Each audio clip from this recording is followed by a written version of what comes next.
The June 20th, 2023 meeting of Union County Zoning Board of Adjustment is now in session.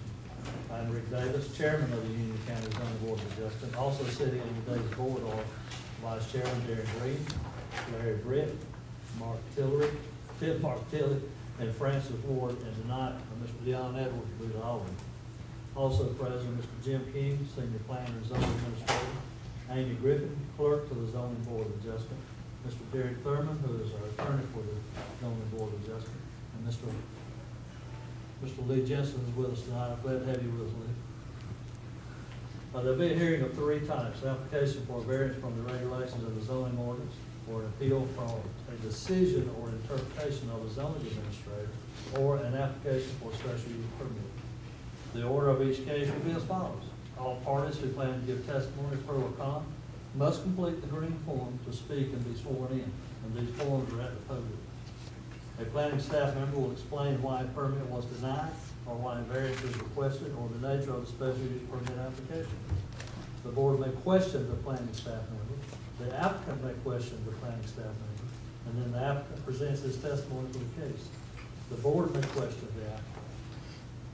The planning staff member and persons in opposition may question the applicant. The applicant may present sworn witnesses that will be subject to cross-examination. Other parties wishing to speak pro or con will be given reasonable time to present sworn testimony. They will be subject to cross-examination. The planning staff member and applicant will be given an opportunity for rebuttal. After hearing a case, the board will review the case and render a decision. This is usually done following the close of the public hearing and the board's deliberation. However, the board may elect to take up to 30 days to render a decision. You may remain present during the deliberations, or you may call the Union County Planning Department after the session to receive the decision of the board. All exhibits must remain with the board. Please hand them first to the clerk for tagging. If you feel there is a conflict of interest by any member of the board or association that would prejudice your case, please let it be known at the start of your case. We are a quasi-judicial board and can only accept sworn testimony. No hearsay evidence is admissible. Appeal from this board is to the Union County Superior Court. You have 30 days from the date of this board's written decision in which to appeal, and of course with NCGS 168-388. I'd like to ask everyone to please turn off your cell phones so we'll be the disturbance. Okay, we do have a quorum. We have 3 more members. So we'll go through the agenda for the meeting. Determination form, we're good there. The approval of the May 16th, 2023 Board of Adjustment. Does anyone have any changes to make to these minutes? No, I make a motion the May 16th minutes be approved. All right, do I hear a second? I'll second. All right, all in favor? Aye. Oops.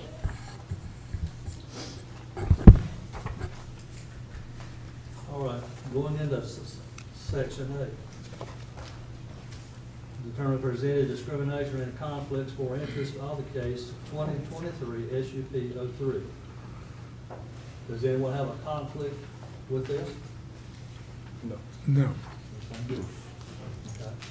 All right, we'll identify the case to be heard. The applicant, Union County Shrine, Representative Mr. Bill Cox, is requesting a special use permit to construct and operate a fraternal organization, Union County Shrine, on the property located at 7307 Payson Highway, more specifically identified by Union County Parcel as number 03-15-031.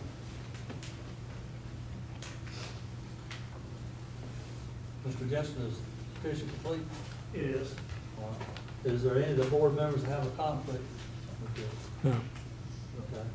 Do I hear a motion to hear the petition? Go ahead. Second. All in favor? Aye. All right, is there anyone that would like to request a continuance of this hearing? So be it. Mr. Jensen. Mr. King, you please present, please.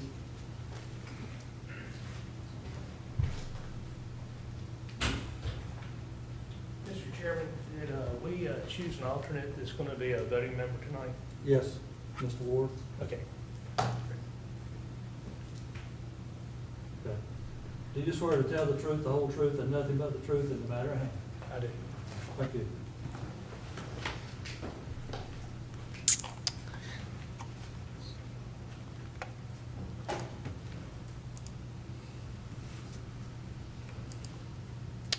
All righty.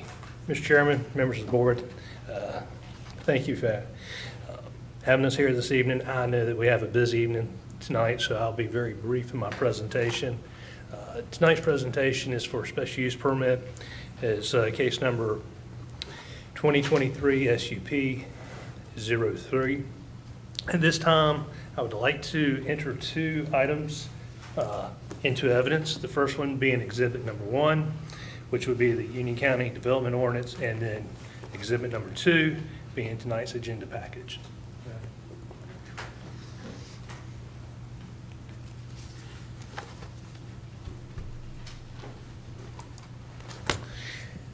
All right, the property is located at 7307 Pageland Highway, more specifically identified by parcel number 03159-031. The applicant is the Union County Shrine Club, and the owner of the property is the Catherine Little Ayers. Ginger Little has given written permission to the Shrine Club to pursue the SUP at tonight's hearing. It's my understanding that they are working to get the property under contract to buy the property from the heirs. The applicants are requesting the approval of a special use permit for a fraternal organization for the construction and operation of the Union County Shrine Club. Property is an RA40 single-family residential, and fraternal organizations are allowed in RA40 zoning with the issuance of a special use permit. The applicant proposes to use the structure at least once a month for their monthly club meetings. They also plan to host 2 fundraisers each year at the property, and then they would like to make the facility available for rent no more than twice a month. I have a question, go back. Yes, sir. Do the applicants not own the property right now? No, sir, they have it under contract. I think their contract is depending whether this special use permit goes through. That is correct. Okay. So you're good with the way the procedure's going as far as the applicant? Yes, sir. Yes, sir. We will allow an applicant who's a non-property owner to petition for a special use permit or variance. A lot of times when they're looking to buy a property, they'll do a contingency offer to make sure that they can get that whatever process approved before buying the property. Is that good? Well, I have a question about that. Okay? Let's just say that it gets approved tonight. And then they don't get the property. Would that piece of property not still be bound by what is approved for it tonight? Or can we make something specific to where it could only be for this? You can add a condition that if approved, the approval is only for the Shrine Club. Okay, well, that's my question, because you see where I'm going with that? If it didn't, and then later on it was something else, it would still be. Right, and I understand, but it would not prevent the property owner from using the property as allowed for any uses by right. Okay, that's what I'm saying. It Yeah. would not prevent that at all. Okay, And according to what I see here, they do have a letter of documentation that the heirs have agreed to sell this property if the special use permit is approved or not. That is So correct. they do have a documentation say, yes, if it is approved, yes, we will be selling the property to you. That's correct. So the existing conditions, I've got pulled up on the screen here, showing a view from the north of 601, and then a view south along Highway 601. As you can see, it is vacant land previously used for agricultural uses. It's a little bit overgrown right now. From an aerial view, you can definitely see where it was used as agricultural uses in the past and vacant today. This illustration right here is an illustration of both the drainage and the road access. The reason why I included this was more so for the road access than the drainage. Drainage pattern of this property does drain to the south of the property. The importance of the road access is when the Shriner Club first made their application, they were looking to move the location of their access. They've been working with NCDOT. NCDOT told them that they had to use the existing access, so what they're going to do is upgrade the existing access. The existing access is actually an access easement that goes to the property behind them, giving the adjacent property access to their property. But they're going to upgrade that access, point along 601, maintain it all the way to the back of the property and use it as access to the proposed Shriner Club as shown in the diagram. Okay, well, could you, just for clarification, could you back up to the previous slide?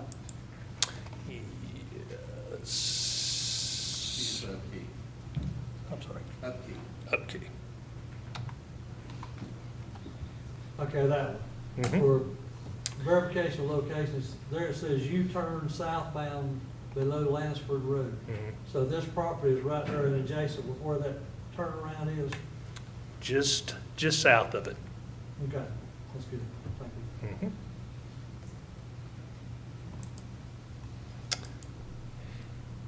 Here's a site plan that's depicting both the site layout with the S2 screening around the parking areas. And then the engineer has taken the screening off of the illustration on the right, just to give you a more clear understanding of the parking layout and then what would be the mulched area and also the grassed area or seeded area. I do also want to point out in this, in these illustrations that they're showing septic layouts here or areas where septic fields can go. They have worked with a soil scientist who has laid this out for them, so that they are good in that respect. This is a illustration of the building layout. It's not a whole lot to it. It's got an open area for assembly. It's got a break room, male and female restrooms. It's got storage areas, just a general layout. What is the capacity of that? I tell you, the engineers here, and I'm saying this off of memory, so he's going to have to come back. I think it was 203 was the maximum capacity based on the fire code. I would rather him speak to that because I'm just speaking off of memory. Jim, I have a question. If you go back to the plan of the layout, it doesn't show any kitchen. And they talk about fundraisers and Friday fish fries. And it is, I'm guessing that they have outdoor fryers that they're going to be using for that. Not any permanently built-in fryers. I see where they have like a wash sink, storage area and stuff of that nature, but I did not see any permanent cooking appliances that are depicted in the layout. One other question, please. I'm sorry, go ahead. No, okay. In your staff recommended conditions, you're saying that they would allow the facility to be rented out up to 2 times per month, and the bill must be fully vacated by 12 midnight. What are you, are these guys gonna be renting the building out to different facilities? So when the building's not in use, they're going to be using it 1 day a month for their monthly meeting. They have people that'll call them up and ask if they can have birthday parties there, or people calling up and maybe wanting to have a homeowners associating meeting or something of that nature. They said on average they rent it out, or at least out their current location, maybe once a month, twice a month, but that's the max. With them renting it out, is that in compliance with the land use ordinance? Is that good? Yeah, I mean, that would be an accessory to the principal use, just like a church having a daycare. My only concern is, okay, if they said, we're gonna rent it out, okay, John Doe down here is gonna have a beer birthday party, he's gonna have one heck of a big crowd coming. Has anything put in limitations for that to keep a wild beer party from going on? And no disrespect, guys, we're just trying to cover all bases, because we've got to know what's going on. That kind of concerns me about renting it out twice a month. I think, Well- don't the county have a deal like that, that if there's so many people, they have to get the sheriff's department or somebody there and There's all a that? mass gathering ordinance that's administered through the Environmental Health Department, and there's, I'm not sure what all the regulations are that trigger that qualification, but they would have to work that out through the Health Department. And I think that if, for like anything where there's food or anything like that being served, they still need to go to the Health Department, get some type of approval, but, But you and your staff is good with that? yes, sir. Okay, as Yeah. long as y'all are good with it. And I mean, when you think about it, like an RA 40 does allow for special event venue, an indoor special event venue of this size is allowed, doesn't require any buffer requirements or anything like that, and it could be rented out every night of the week. Okay. Some general building elevations here. This is going to be your general metal structure, metal support, metal facade, just a typical, metal design building. The property is zoned RA 40, and all the surrounding properties around it are RA 40 as well. The property is shown as being undeveloped. Right now, it's agricultural use, vacant. There are no environmental features on the property that we have to contend with. The land use plan calls for this area, or the 601 corridor, as an employment corridor. So the proposal is in compliance with the land use plan.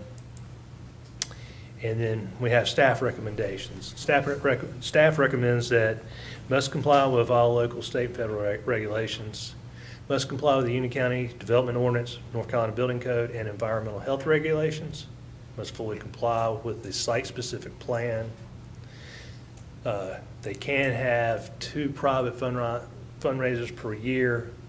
They would allow the facility to be rented out up to 2 times per month, but the building must be vacated by 12 o'clock midnight. No amplified sound outside of the building. All activities except for the 2 annual fundraisers must be conducted within the building. Maximum occupancy per event not to exceed 150 people. Have wheel stops for each parking space in the graveled parking areas. An S2 screen to be installed around all parking areas. And NCDOT approval on proposed driveway entrances. That concludes staff's introduction to the request. If the board has any questions, I'll be happy to answer them. I do know that the engineer representing this Ryan Club is here this evening and can give you more detail on their proposal as well. Anyone have any questions?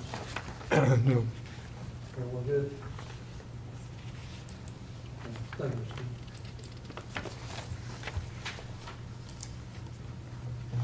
All right, this time, would like to ask anyone giving evidence pro or for or against to come forward to be sworn in, please.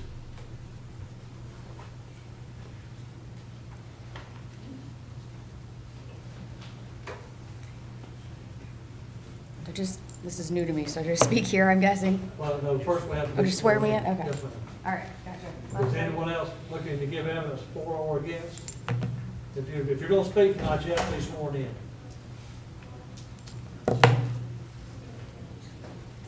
Everyone good? All right, can you hand on the Bible, please? All right, do you swear to tell the truth, the whole truth, and nothing but the truth in the matter at hand? Yes. All right. First, let me just say that everybody. Well, hold on just a minute. Is someone else coming up to That's right. speak for or against? So I have my dad here with me, so he doesn't speak English, so I'm gonna speak for him as well. Is that okay? I'm sorry? So I'm translating for my father. Okay. So do we Okay, so- both put our hands on? Everyone that's going to give evidence, if you're going to be prepared or translating for him, then he needs to also, so that we know that everything he's translating through you is right. So anyone that's coming up, let's go through this whole process again. That's the reason I was asking. Okay, everyone that's going to be sworn in, needs to lay your hand on the Bible. There's a couple Bibles on this side as well. Okay, raise your,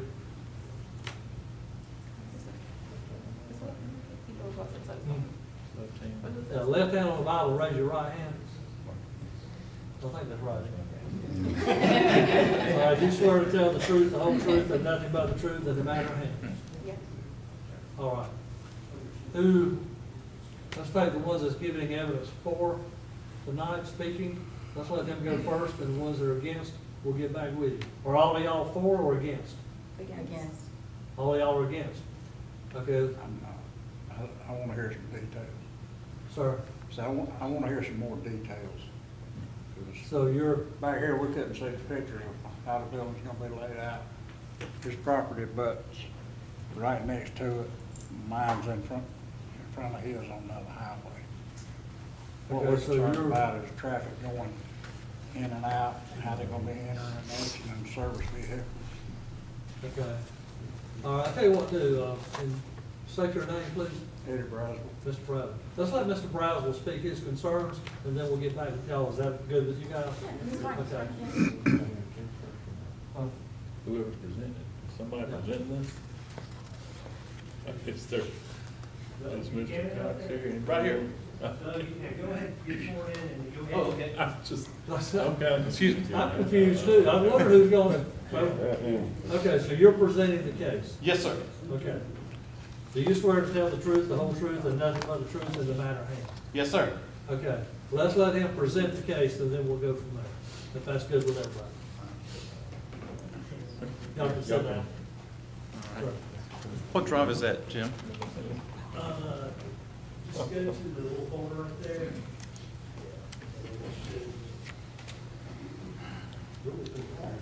You come and give me. Yes. Before we start, if any of you that are really concerned about it, be sure that you can watch the screens, get in a position where you can see the screen and hear what's being said, please.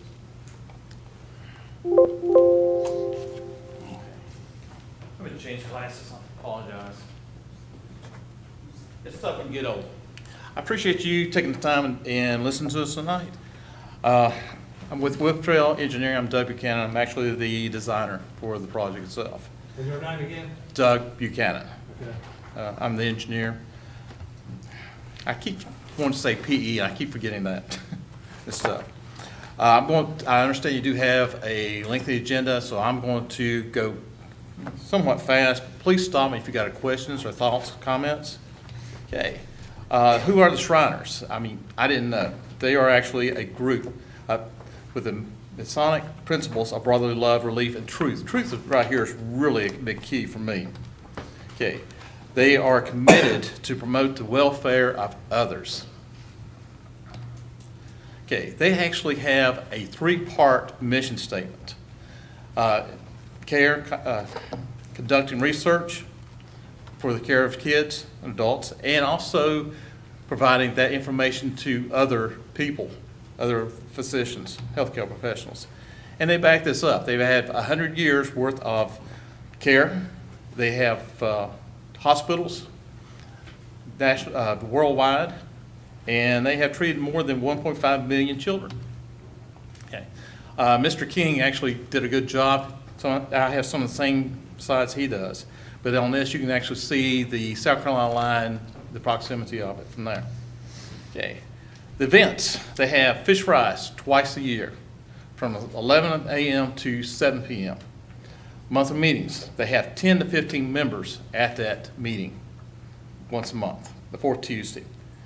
Okay, now they do rent it out twice a year, up to twice a year.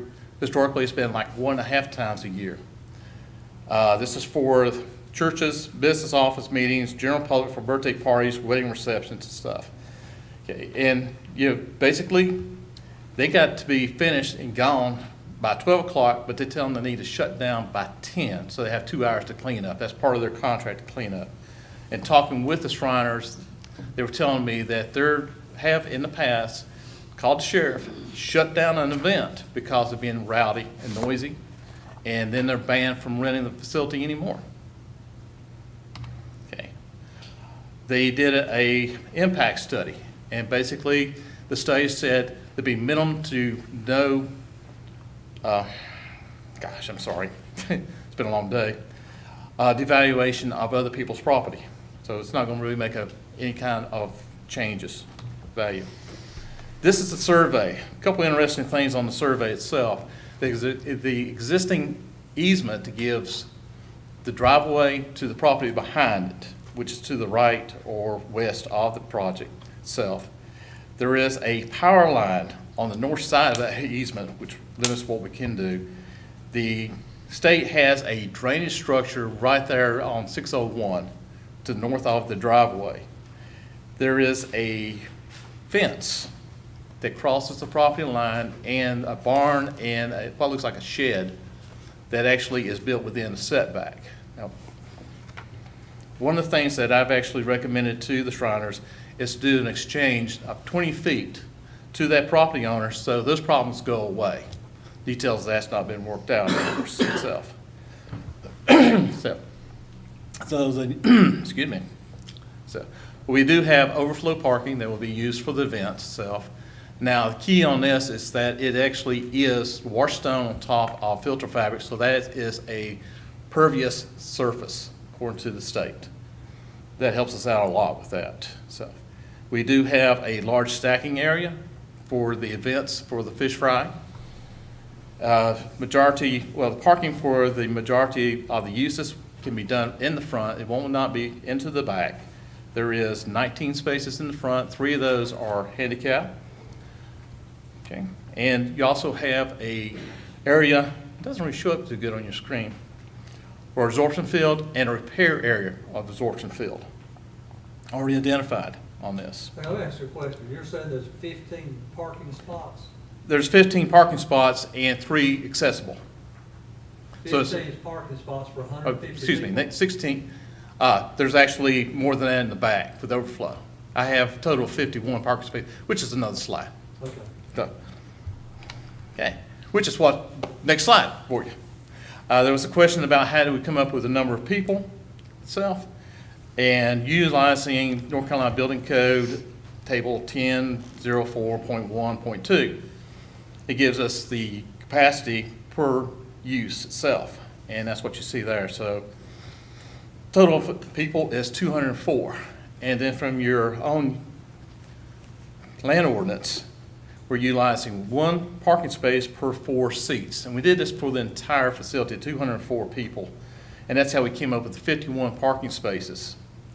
3 of those being accessible and 1 of the 3 being a van accessible. Okay.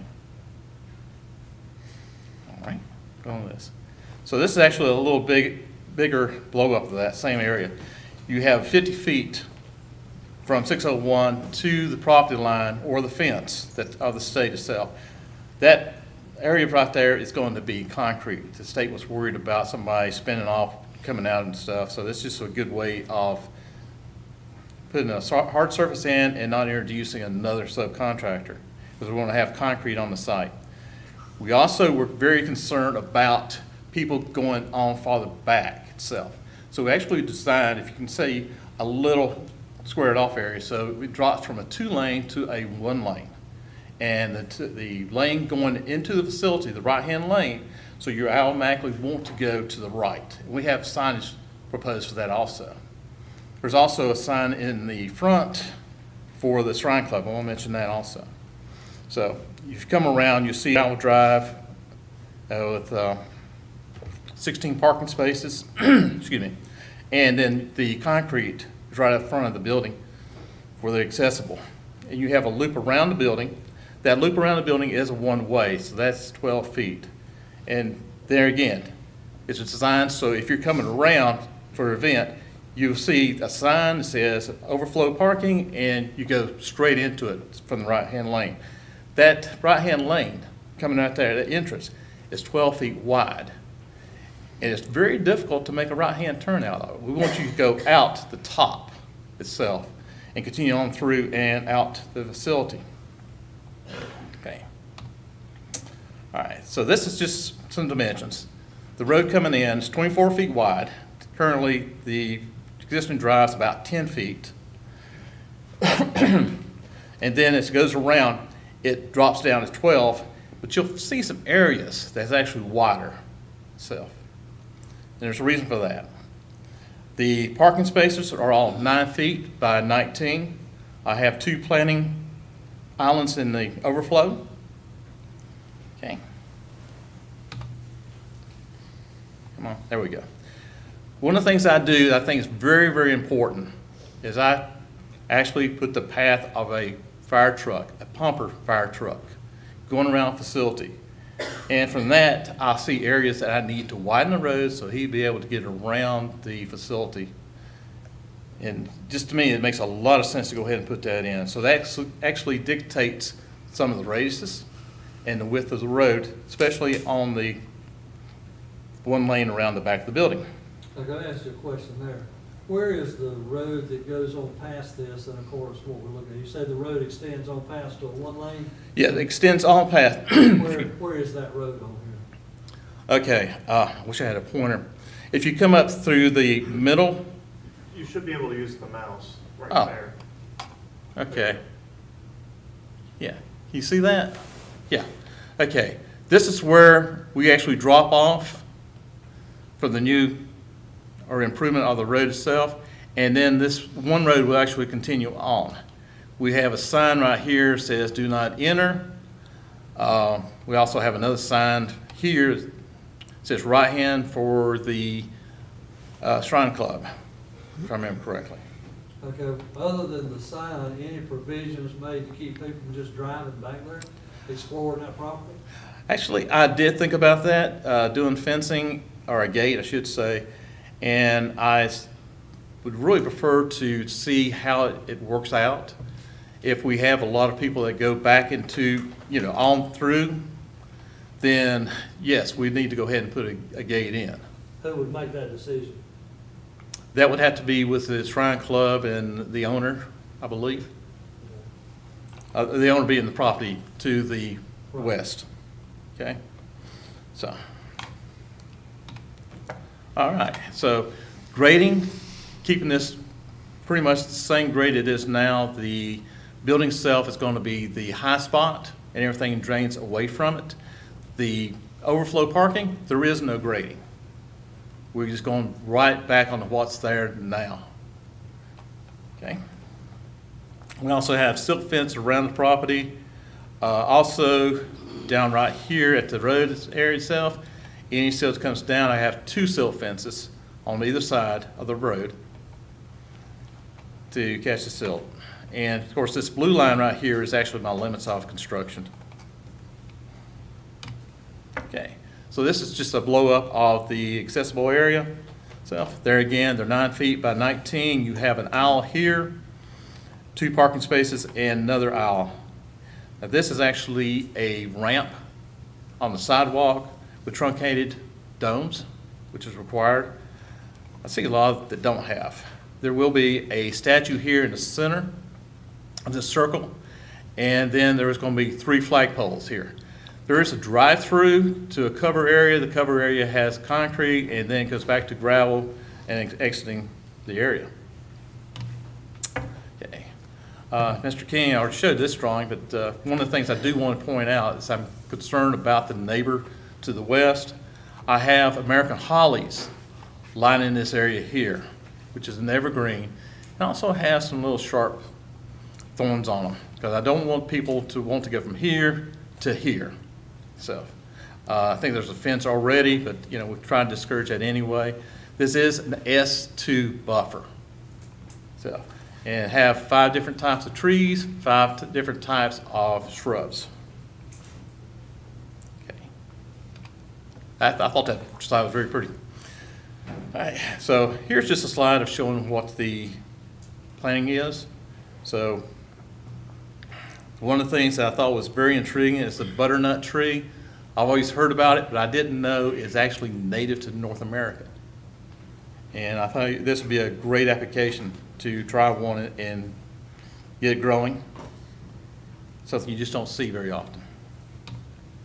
Okay, as Mr. King said, this is a picture of the mulch area and the grass being green. This is also the Illumination photometrics drawing. So everything through here, I mean, it drops down to zero when we get past the, the outside of the parking lot itself and the drive. We don't have any lights in the overflow parking, so that's all zeros. Okay. And the pole's height is actually 20 feet on this. So, and with that, I'll be quiet. Wait for you to ask questions. Can you answer questions regarding the operation? I'll do my best. Well, I'm concerned that there's no kitchen, and they're going to have a fish fry. I'm concerned about drinking, a bar.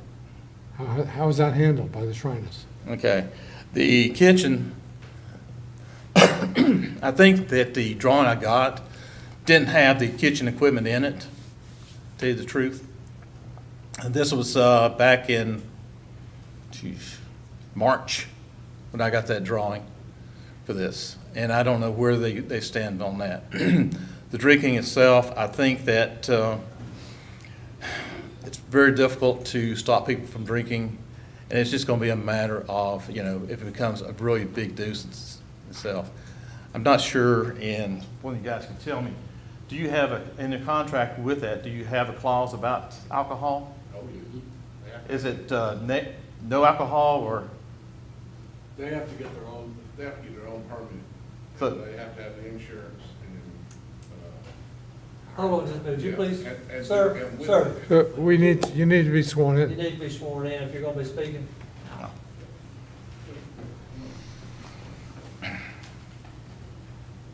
Do you swear to tell the truth, the whole truth, and nothing but the truth of the matter at hand? I do. And your name, please? Dennis Clausen. Okay, these fill out one of those sheets on this Yes, phone. sir.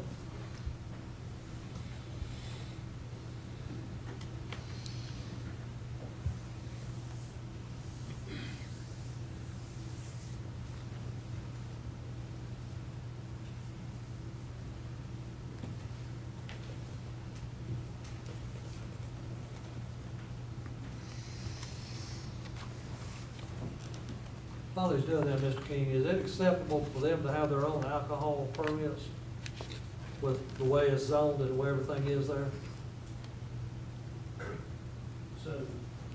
So the property zone RA 40, we would not sign off on a ABC license for them. Any alcohol that's served on the property is going to have to be served by whoever's renting the facility. Give you an example, like when we did my daughter's wedding, the facility, we rented, their rules were that you had to have a bartender on site and alcohol could not be sold, but you could give it away.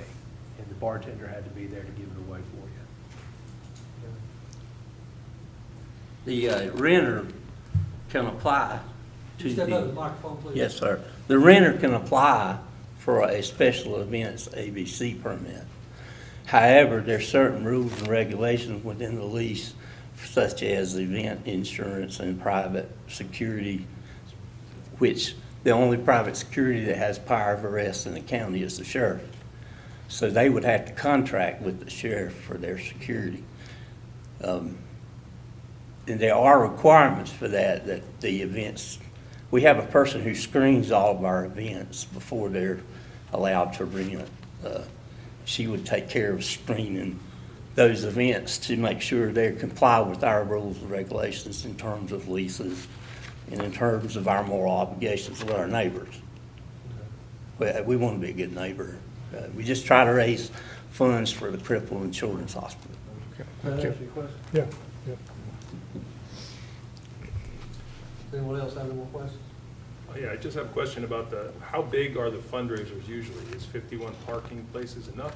Yes, because it's collective throughout the day, you'll have lunchtime and then you'll have some supper time, so it's consistently rolling over. It'll be plenty. Anyone else have any questions? Thank you, sir. All right, this, Mr. Braswell had some questions. He's not, Mr. Douglas, Mr. Douglas, Yes, sir. would you maintain your position there for just a minute? Yes, sir. Mr. Braswell, would you come up? And the reason I'm asking him to come up, because he's not for or against, he doesn't know which way to go.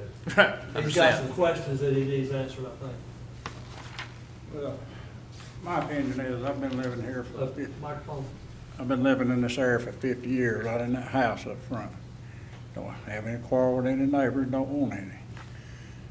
I'd rather see the Shrine Club go in as a managed business than 7 or 8 houses or apartment complex that go in that nobody has control over, and it's coming. They've got over 3,000 permits in Chesterfield County right now for new people coming in. This area's gonna explode the next few years. My only concern is when the traffic, that little gravel road there, that road's been there over 100 years. It's been maintained by me or Mr. Garcia. He's put gravel on the road, he's kept it up. It used to go all the way through, but when I put my concrete driveway in, I moved my portion all back on my property. Because at one time it was over the line. Mr. Howie put a barbed wire fence up along the edge of it, that far from my driveway, to stop anybody from going on through. Our question is, I think Raul Garcia, anyway, he has to use that driveway to get in and out. And we use it also, because we both keep it up. Is what y'all doing gonna interfere with us being able to use that drive? No, sir, it's not. Actually, we're going to enhance the driveway from point, use it again, from here up to here. Okay. Go to a good drawing. So from this part right here is going to be concrete. Now it's 10 feet. It's now going to be 24 feet. The raise is going to be 20 feet. It's going to be actually going to be easier to pull in. And then we come in 24 feet up to this point right here. All right, and then it remains like it is now. Come on, mouse. So that gets on back. So that's going to continue. Now your easement says that you will continue to be able to use that itself. Now that easement actually stops right there, go right here. They need to do some modifications to include this new part of it. That's easy itself. Now the Shrine Club is supposed to maintain, according to the easements, what the attorney told me. I haven't read it. I'm sorry, that is hearsay. But the Shrine Club, you know, they're going to be maintaining this driveway, and it actually should be really a benefit for you. Yeah. Like I said, this is a process, we're in a learning process. But no problem, no problem. Now, I do want to let you know that we're required by the state to have a construction entrance right here. And that is riprap. It's 10 feet wide, I believe, 50 feet long, and it's during construction. Once the construction's finished, it's going to be pulled out, and then the concrete's going to be installed. Don't want the concrete prior to the Right. construction, because we'll just crack it all up, break it, and it's wasting money. All right, let's move to the back of the property over here. Yeah. Let's see. Gee, unfortunately, this is a picture. So, okay, that might give you a better idea. Okay, so that looks like 281 feet from building to here. And from here to here, I don't remember, to be honest with you. So how far is the apartment lot gonna be from the neighbors here? That's what I'm saying. I think it's about 50 feet or so. It's enough room. If we go back to this drawing, so the property line is right there. This is 40 feet from here to here. Okay. So if I said, roughly 50 feet from here to the property line, that would be close. Okay. All right. Second question, where's the dumpster gonna be? They don't generate enough trash to have a dumpster. When they have events, they got to take the trash away. And whenever they do their monthly meetings and stuff, they gotta take the trash with them. Okay. They don't generate enough trash to warrant having a dumpster. Okay. If we did have a dumpster, we'd have to have an enclosure so you couldn't see it, but there's not gonna be one. Good question. That was one of my questions too. All right, appreciate your time. Yes, sir, anytime. Thanks, Sir, sir. if you could fill out one of the sharing sheets. Anyone else have any questions? All right, is there anyone that's wanting to give evidence for this, or is everyone just against it? Is there anyone who wants to present evidence to support this? Apparently not. All right. Who wants to come first in presenting evidence against it?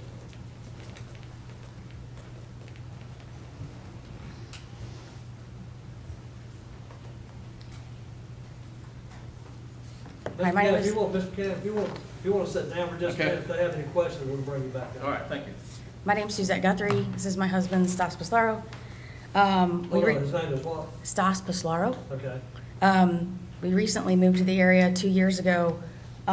Is there a chance we can pull off one of your slides where it shows the aerial? Sorry, thank you. Oh, no problem, no problem. Here, let's go to the very end. Yep, that's Oh, it. Thank there you. you go. That's perfect. Now, is that small, big enough? Yeah, or- that's okay. good. That's fine. First, let me say, we love the Shriners. My grandfather's a Shriner. My dad was a Shriner.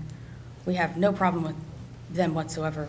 We're very pleased with what they do and thankful for it. So this is nothing personal. But what the problems that we do have with it, if you're looking, I don't know where you're looking, but if you're looking at it, the front of our property is over here. Our house is over here. We're actually off of Old Page Marshville Road. The back of our property is here. So all this land is ours, and we have livestock on there. From what I'm seeing, there's a drainage that goes straight down onto where our livestock is, one. Two, we moved to this property 2 years ago, and specifically, in addition to that, less than a year ago? Less than a year ago, purchased this secondary property over here for privacy.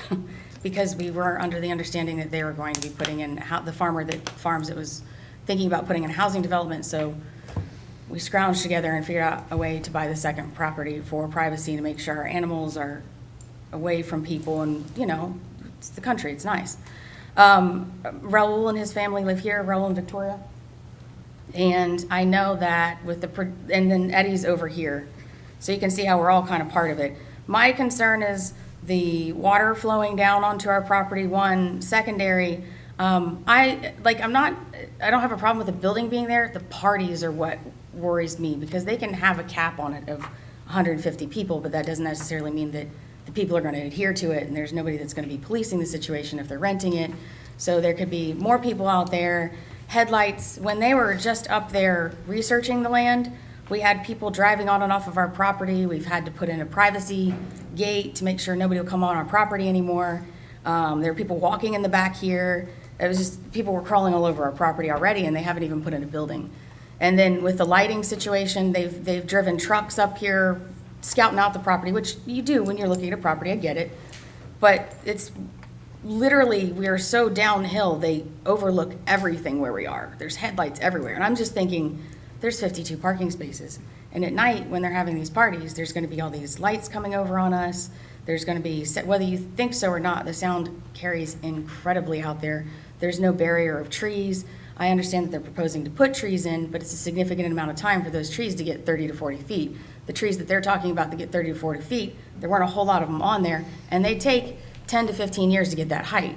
So in the projected time, we're just sitting here with, what will be a noise violation for us personally.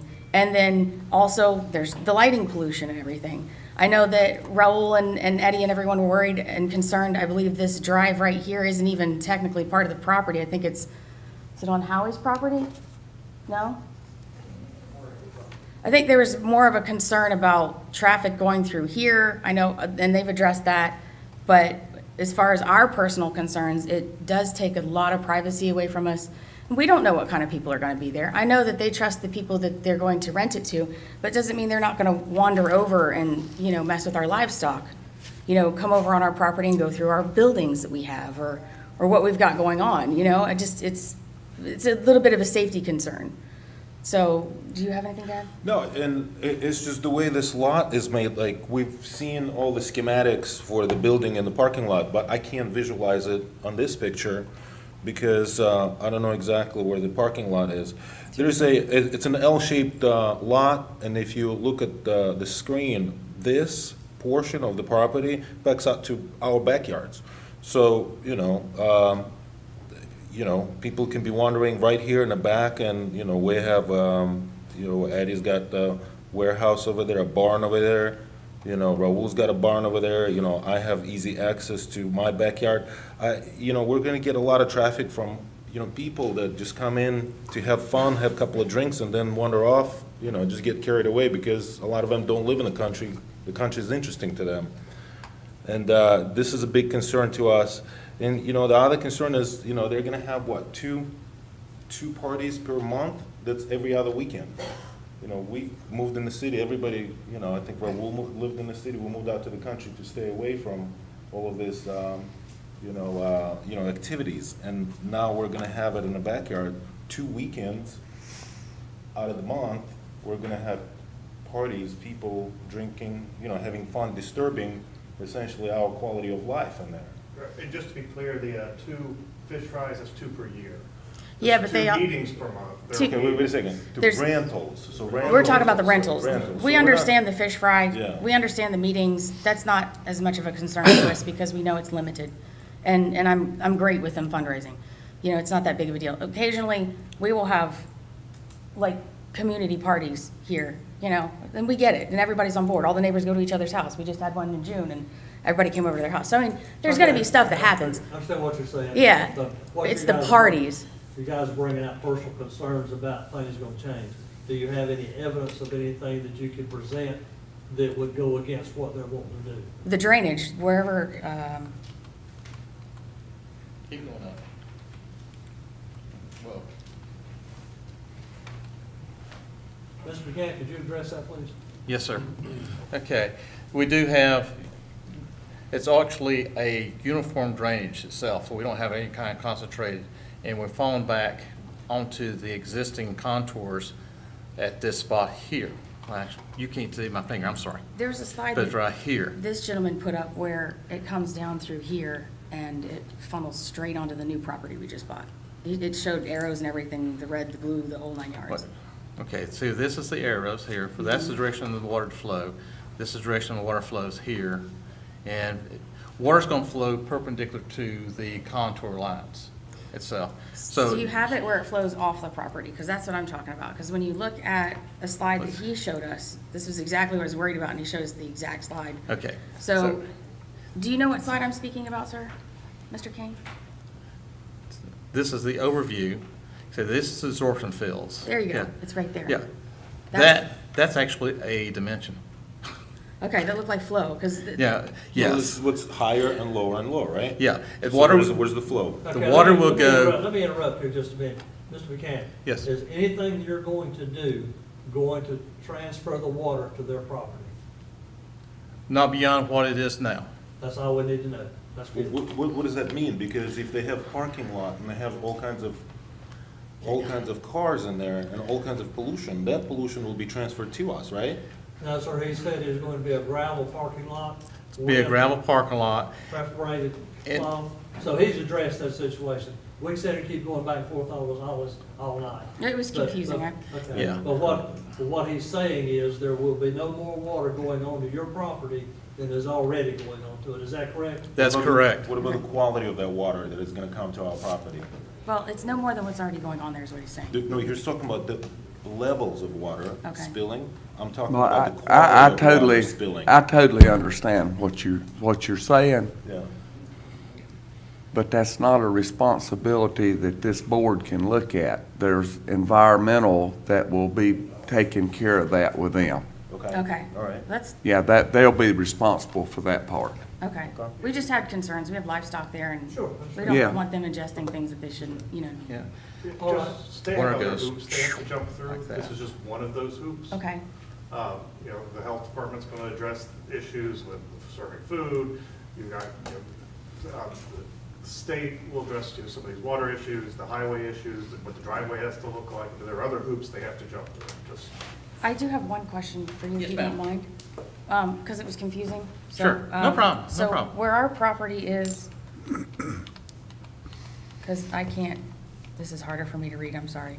So we're here. Yes, ma'am. And you guys are proposing to extend this over here. Will it overlap into like that extra, my terminology's just, Yeah, you sort of confused me. We're not actually doing anything along the road here Okay. now. We're Okay. not doing nothing. And then the Okay. fence and stuff, the fence that goes across from here. Now, the GIS, they looked at I don't know what they looked at. That line right here is actually here. okay, That That was, helps. yeah. So there was actually a survey that showed that, and was some confusion at first, and, the attorneys looked at it and came back and agreed with the surveyors. So you got the absorption field here, absorption field here, so there's gonna be no kind of construction going on here. It stays natural like it is. okay. You can actually probably see some of the high spot. So this goes this way. Because we have washed stone in the back, that water's actually going to percolate into the ground. Okay. Now, the water from this side, from this parking lot, is actually going this way. Okay. And how many And then- feet are we talking from the facility and its surroundings to this property line right here? If I remember correctly, it was over 200 feet. Okay. It's like 250 feet. All right. So you're actually going to maintain the grass. You have mulch, which helps purify the oil and the grease from the runoff itself. Then you have the grass, which is going to help do the same thing. Okay. To me, it's amazing. You have bacteria that will actually eat the oil and grass. Okay. Excuse me, oil and grease. Yeah. I know So, what you're saying. But yeah, and the grass is going to slow it back down, so you're not going to have a huge flood. Okay. So- All right. Can you tell us again how you plan to isolate these activities from, from us seeing all of this? Like kind of Okay. protecting us? Let's go back to the landscape drawing. Okay, like you said, we actually have complete coverage of trees and shrubs. Now, these shrubs are back, right up against each other itself. So that's all the way across from here, down through here, up and around, and back around up this way. Now, I got some around the building too, for the parking spaces, and just to help make the building look a little bit better. Now, these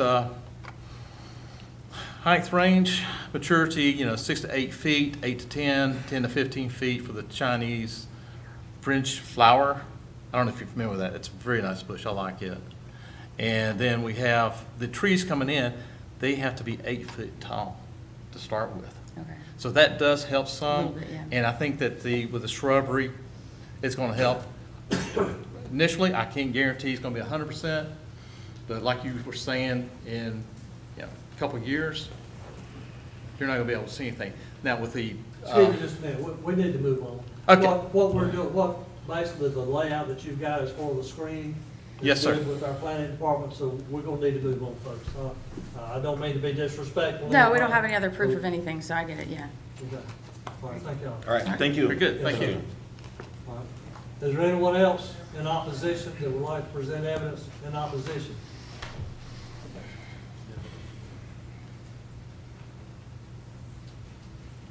Okay, I'd like to ask before you start speaking, do you have anything other to add than what these folks just did? So, since you stated that the personal concerns were, pretty much not evidence, the only thing that is concerning is the driveway portion. Since the state of North Carolina stated that nobody pretty much is the owner of the driveway, and the engineer, I'm sorry, I don't know his name, he stated that they were gonna put a gate, but that's the only way for my parents to get in and out of their house. He cannot restrict your entrance. He cannot do that. Okay, I and- think the gate issue was, if you wanted a gate, they would work with you to put one in if you're concerned about people going too far, or you be in control of that gate. Okay. You can ask the engineer that, but no, they cannot, by law, put a gate there without your permission because you have full access. Okay, awesome, sounds great. And so if the gate was installed, then, let me see if I can go back here. Pretty much wanna,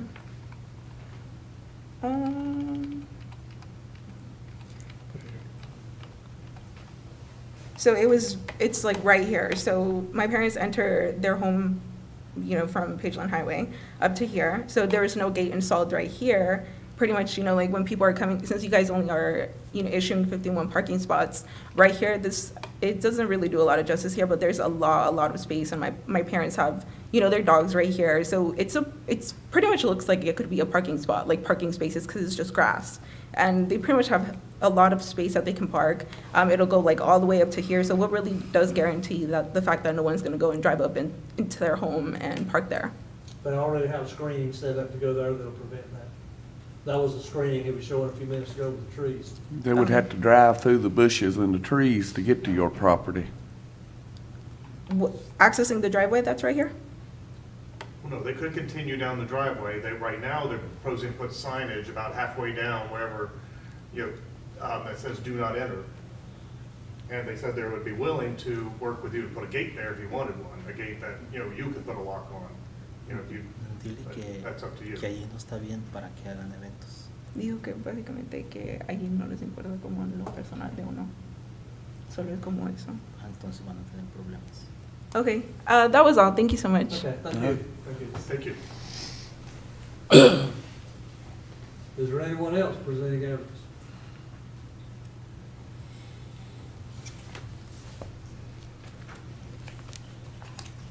Any members have any questions for anybody that's been up? Everybody good? Yeah. All right, we now have concluded the portion of the cases that pertains to the presentation of evidence. The board shall now proceed to the decision and the decision portion of the cases. Interested parties are not permitted to address the board during this portion of the meeting. However, everyone is permitted to remain present and listen quietly to the board's discussion and vote.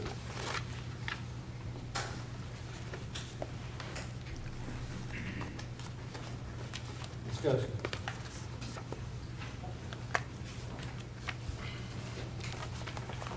I think the gate's probably a reasonable thing to include, because a lot of people are just gonna drive right up there.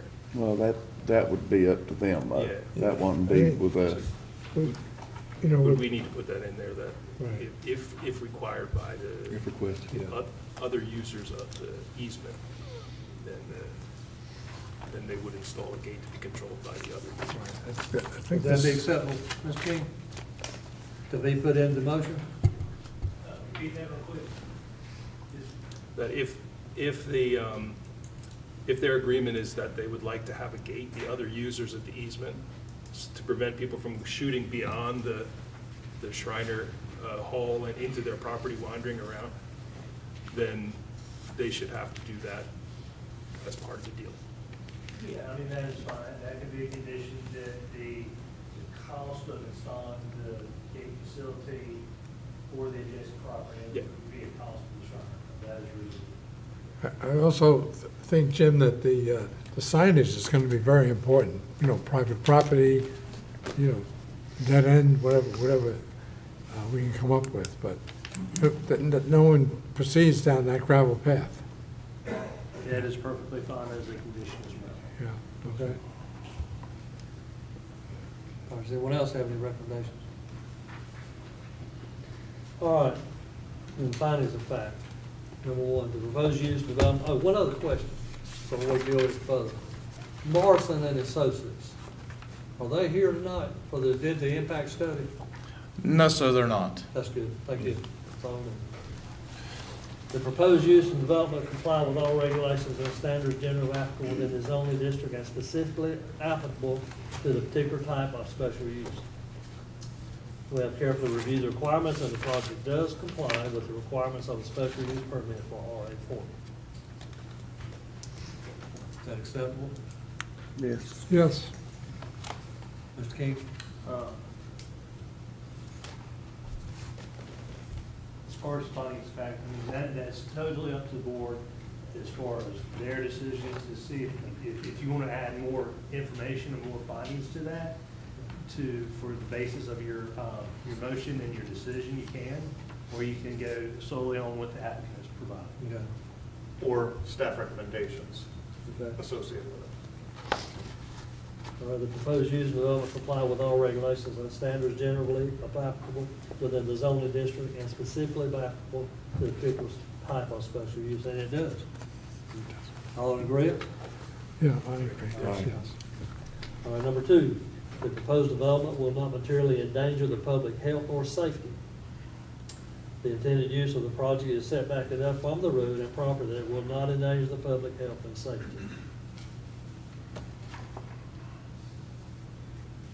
All in agreement with that? Yep. Yes, sir. All in favor? Yeah. The proposed development will not substantially injure the value of abutting property or is a public necessity.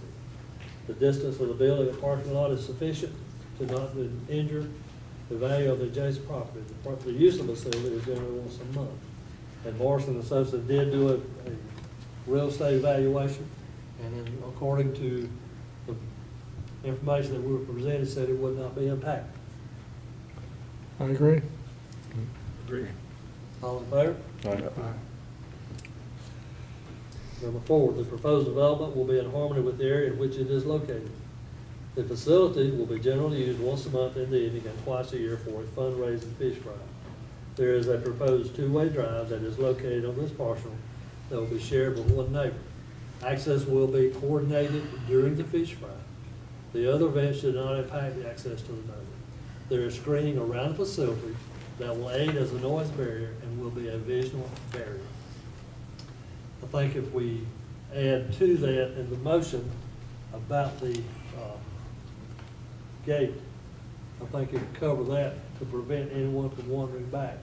And the gate could be set up to be locked by the homeowners. They would have total access on it. Is that acceptable? At the option of the homeowners. I have the option of the Yeah, the option. homeowners, yes. Everyone in favor? Yeah. Yes. All right, the proposed development will be in general conformity with the comprehensive plan. Project is planned to be constructed according to the plans presented. And I think with all the information we have, it is in agreement with the comprehensive plan. Anyone have any comment? All in favor? Yeah. All right, do I hear a motion that we grant the special use permit? I'll make a motion that we grant the special use permit. All right, what restrictions do you want to put on that?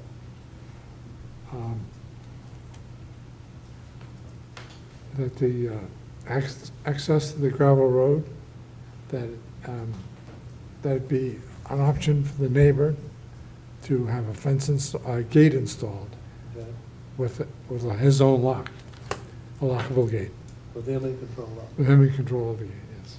All right, also, we need to, in that provision, also, the signage is very important. The signage needs to be a part of that also, I would think. Mr. Yes, Thurman? yeah. Maybe private driveway or private residence, something along those And that lines. will be the responsibility of the Shriners to designate this. Is that good? Yes. I make a friendly amendment that we add staff recommendations to this too. Right. Yes. Yep. And I think you had discussed if the neighbors want a gate at the beginning of their portion of the driveway, that cost would be borne by the Shriners. Yes, Yes. so that. Ladies, y'all have all that? As the motion as presented, would you mind reading it back to us, that's what you have on it? So I just have that, the motion with staff recommendations, and also that, a gate be installed for homeowners at their request with, the financial responsibility, of the Shriners, and that the signage is also the responsibility of the Shriners. Okay. Is that good with everybody? Yep. We have a motion, we have a second, everything's seconded. All in favor? All right. All right. Who was the second, please? Ma'am, Who seconded the motion? I know Larry made it. just a second. I second it. Mary did. Yeah, Can I give us public service now?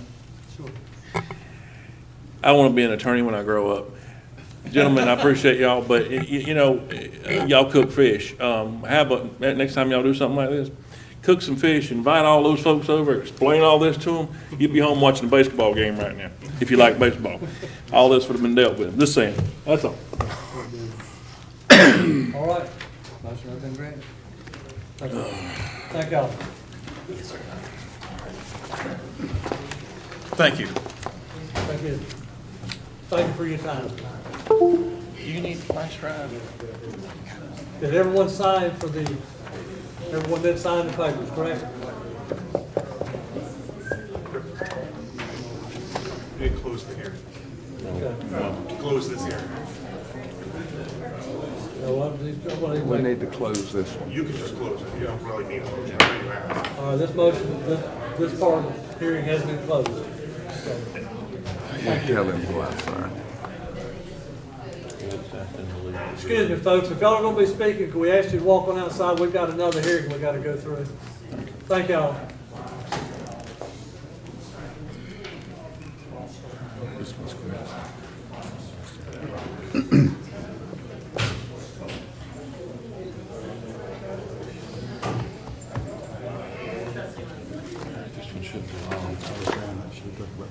Yes, that's all I'm saying. Cook them some fish. Please, folks, would y'all please step outside?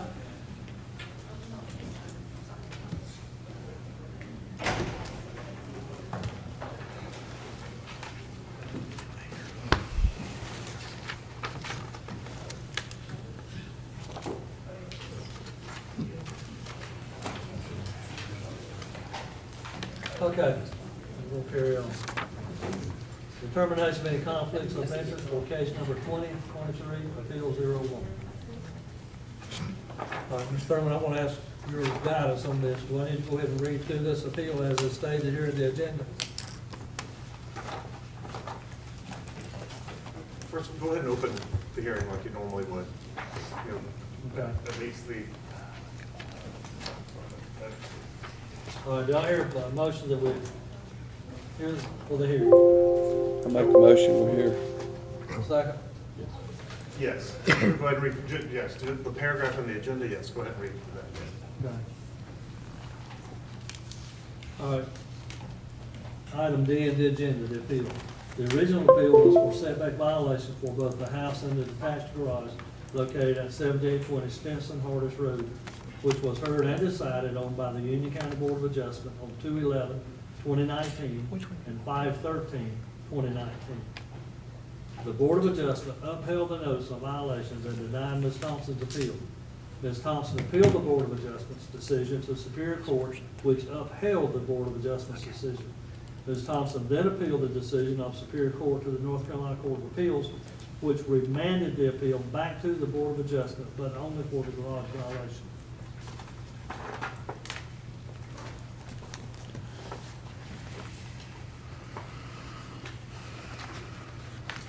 But we need to get a motion to carry this, or is it?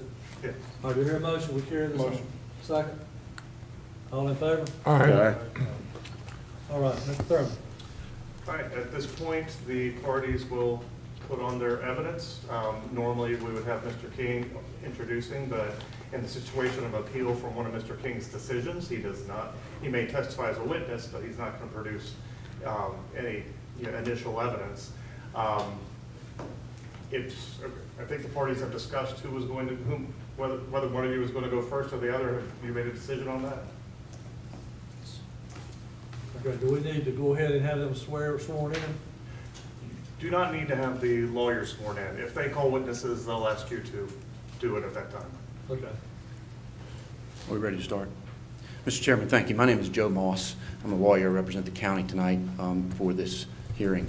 As you all know, I think it's a little bit of an unusual procedural posture insofar as hearings on this matter were had 2 years ago, as you just read from the agenda, went up to the trial court, to the Court of Appeals, and has been remanded back to the Board of Adjustment for rehearing on the garage violation issue.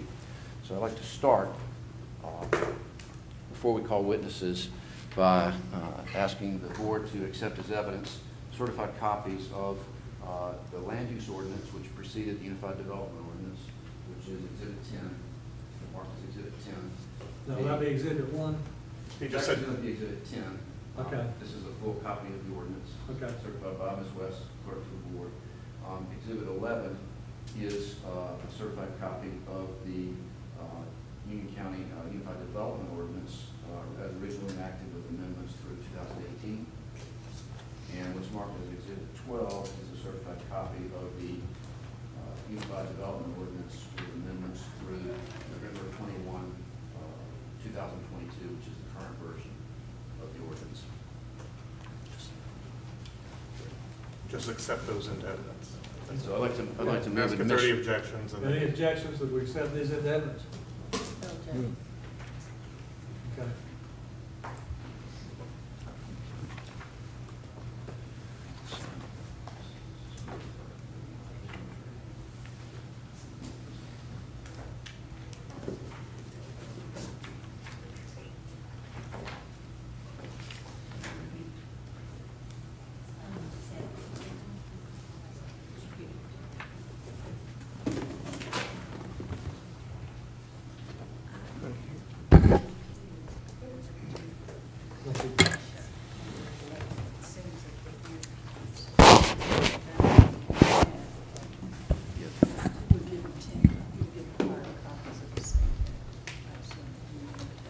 Yeah, all that's out there.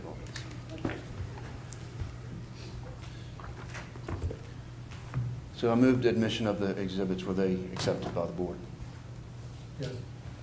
Go ask for objections. The Any three, objections? the three, yes. Those three, no objections. No objections? No objections on those. Thank you. So normally I would call Mr. King first. I have one witness that's under subpoena. It's Mark Carter. I'd ask him to come up and be sworn.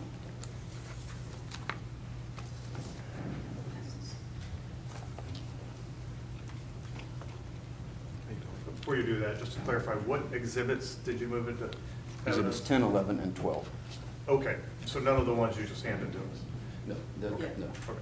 Well, excerpts from 10, 11, and 12 are under tabs 10, 11, and 12 in the notebook. Those are the full ordinances that the clerk has. Understood. Do you swear to tell the truth, the whole truth, and nothing but the truth in the matter at hand? Yes, I do.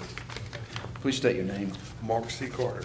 Mr. Carter, what do you do for a living? I'm a land surveyor. Are you a registered surveyor in the state of North Yes, sir. Carolina? Are you familiar with the property that's now known as 7820 Stinson Hardest Road? Yes. Have you performed a survey at that location in the past? Yes, sir. Do you know when that survey was taken? I believe it was in 2018.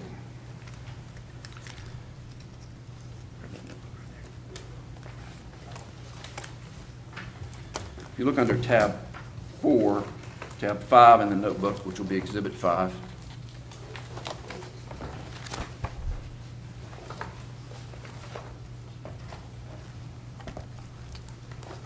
Is that a survey that you conducted, Mr. Carter? Yes, sir. Would you please describe for the board where the subject property is and where the right-of-way is adjacent to it? Now repeat the question. Sure. This is a survey of the subject property at 7820 Stinson Hardest Road. Correct. And then if you could describe for the board where the private right-of-way adjacent to the property is. Okay. That's shown. It is on the southeast side. The private right-of-way is on the southeast side. It's roughly 30 feet on each side of the property line. And the front of the house is off Stinson Hardest. A portion of the house is in the setback from the private right-of-way, and the garage is actually in the right-of-way. In the course of looking at the survey, are you able to determine how far the garage is situated within the private right-of-way? Yeah, the southern side of the garage is around 5.9 feet. The northeast side of the garage at the right-of-way is around 8 feet over the right-of-way.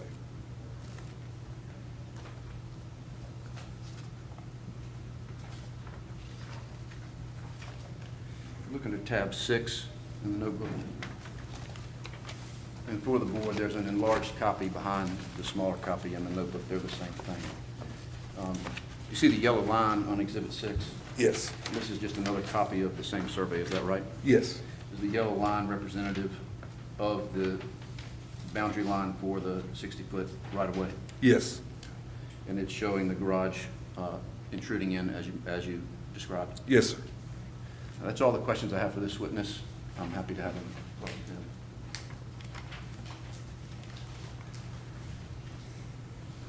Thank you, I don't have any questions for this witness. Thank you, Mr. Carter. No problem. Thank you. Next, we'll call James King.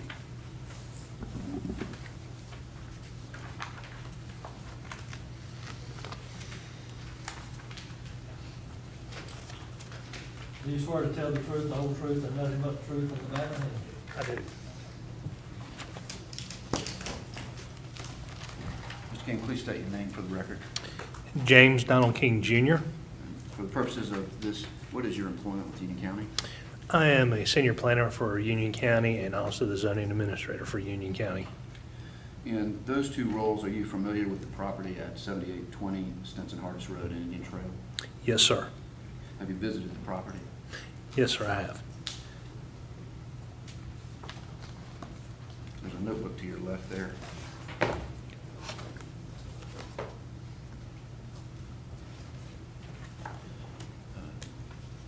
Do you know who the current owner of the property is? Yes, sir. It's Mr. and Ms. Thompson.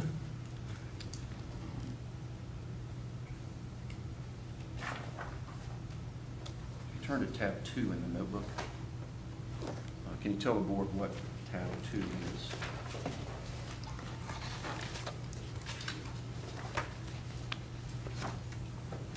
is? Tab 2 is an aerial photo of the Thompson property located at 7820 Stinson Hardis Road, and the thumbtack that I've placed on this aerial is on the building in question.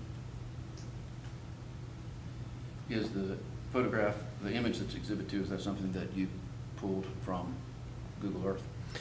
Yes, sir, that's correct. And to reiterate, the yellow thumbtack is the garage that is in question? That is correct. Move the admission of Exhibit 2. We turn to Exhibit 3, please.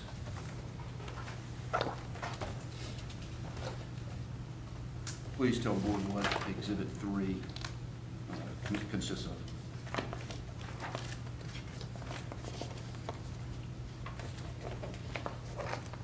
of. Starting on page 3 of Exhibit 3, looking at the bottom aerial dated 10/2008 is a Google Earth picture showing the property at 7820 Stinson Hardis Road without the garage there. The aerial to the top of the page dated 10/2009, that is a aerial from Google Earth that shows the garage, and then the preceding photos are just more current years and shows that the garage is there as well. From the images, is it your understanding the garage was built between October of 2008 and October of 2009? That is correct. Does the county have any record of a building permit being issued for construction of the garage in 2008 or 2009? I don't know.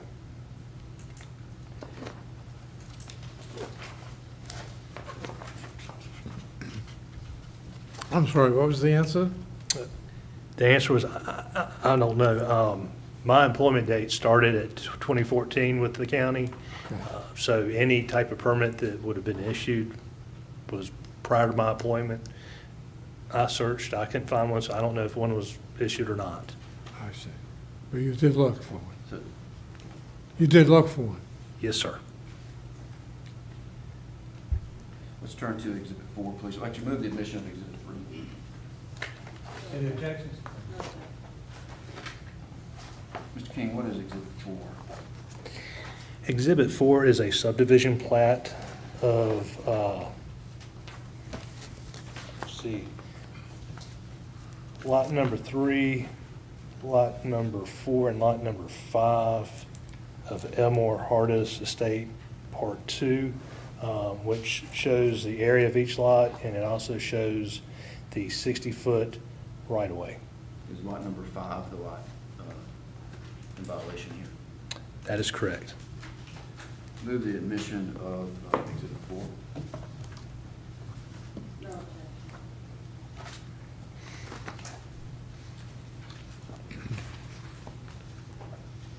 don't know if I technically moved the admission of exhibits 5 and 6 when Mr. Carter was here, but I moved admission of those as well.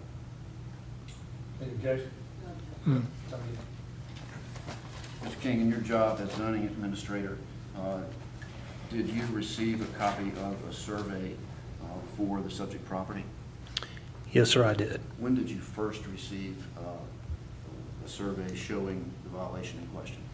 It was in 2018, I believe, either in April or May. It's early 2018. Did you, as zoning administrator, or your role in the planning department, did you personally have any information relating to these circumstances prior to January 2018? No, sir, I did not. What was the zoning of the subject property in 2009, to your knowledge? The zoning of the property is as current, and I believe it's R20 zoning. I would have to go back and look at the notice of violation. It's got it listed on We'll there. come back to that in just a second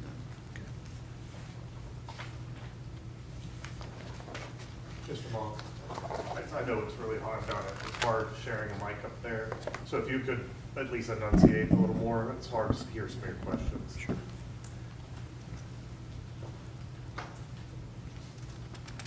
Specifically, Mr. King, how did you learn of this issue? Who brought it to your attention? Mr. Mitch Udi, a realtor, came in questioning the location of the accessory structure. They had a client that was under contract and wanted to see if there's any way to resolve the issue. At that time, was Ms. Thompson the owner of the property? No, sir, she was not. What action did you take, if any, after becoming aware that the garage was situated within the setback, fully within the setback, and also in the right-of-way? We sent a notice of violation out to the previous property owner, Mrs. Keller, who was trying to sell the property at the time. Turn to, please, to Exhibit 7, tab 7 in the notebook.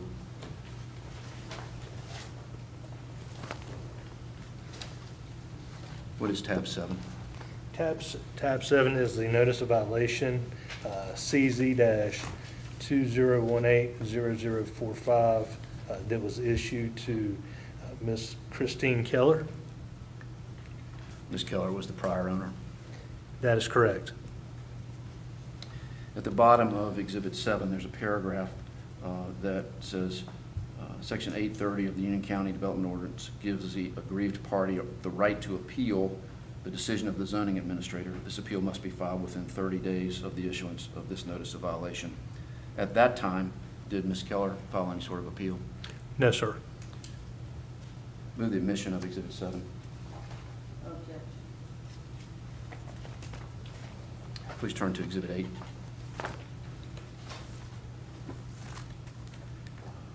What is Exhibit 8, Mr. King? Exhibit 8 is a notice of violation that was issued to Mr. Willie Thompson. It was citation number CZ-2018-0045. And this was issued in September 2018. That is correct. Was it your understanding that between the issuance of the notice of violation to Ms. Keller and the violation to Mr. Thompson, property ownership changed hands? That is correct. Move the admission of Exhibit 8. Please turn to Exhibit 9. What is Exhibit 9, Mr. King? Exhibit 9 is a civil citation that was issued to Mr. Thompson. Relating to the same property? That is correct. The Union County Development Ordinance, under it, the section talking about penalties, kind of lays out the process. First part of the process is to send a notice of violation. If the violation is not corrected within the time frame stated, then the second part of the process is to send out a civil citation. Move the admission of Exhibit 9.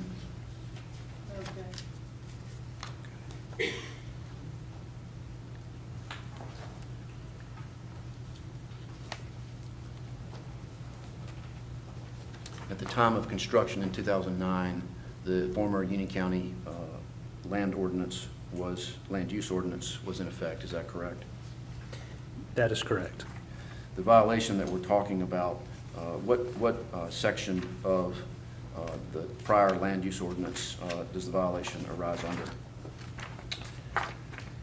It was section 183, I believe, talking off my memory, or 185, yes. Section 185, which is titled Accessory Building Setback Requirements.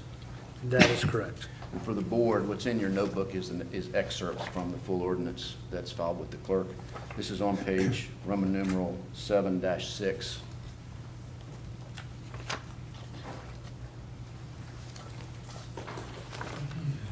Please describe the violation for purposes of the record. The accessory building was constructed into the right-of-way pursuant to the survey that was presented to planning staff.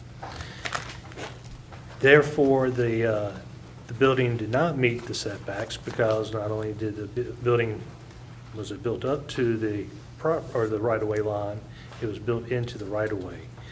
Our ordinance requires a setback of minimum of 5 foot for any structure that is 12 foot in height or less. And for a structure that's higher than 12 foot, you add an additional foot to that setback requirement. In this case, we had an approximate height of the building of approximately 22 feet, which would require a 15-foot setback, but because the underlying R20 zoning district only requires 12 foot, the building would need to be set back 12 foot off that side property line. Are the setback requirements that you just outlined found in section 185 of the land use ordinance? Yes, sir. And the additional setback requirements based on the height of the building, is that in section 185B1? That is correct.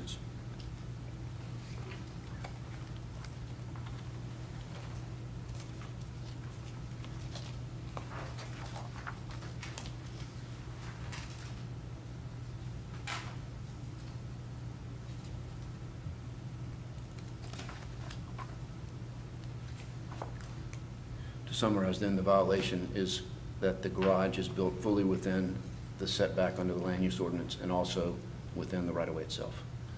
That is correct.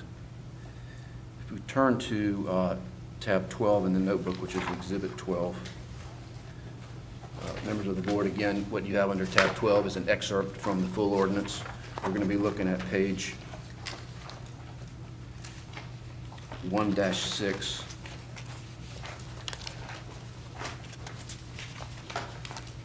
Which is about 6 pages in. Mr. King, are you familiar with the current Unified Development Ordinance?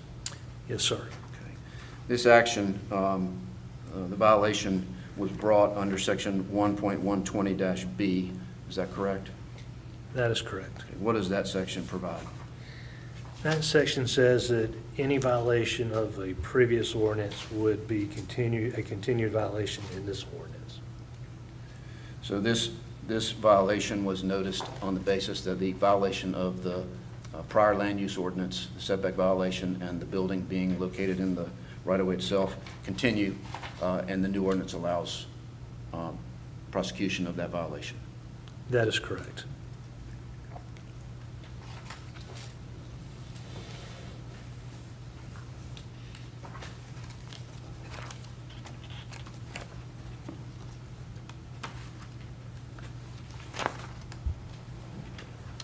Please turn to tab 13. Please tell the board what's behind tab 13.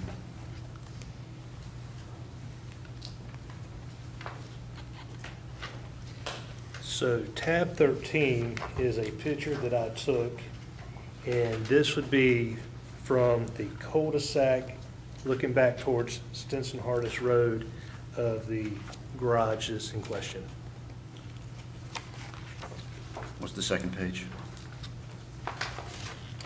Second page is a picture that was taken from the right-of-way, showing the approximate rear property line for the property located at 7820 Stinson Harness Road and the adjacent property to the rear of it, assuming that the fence line is at the approximate location of the property line.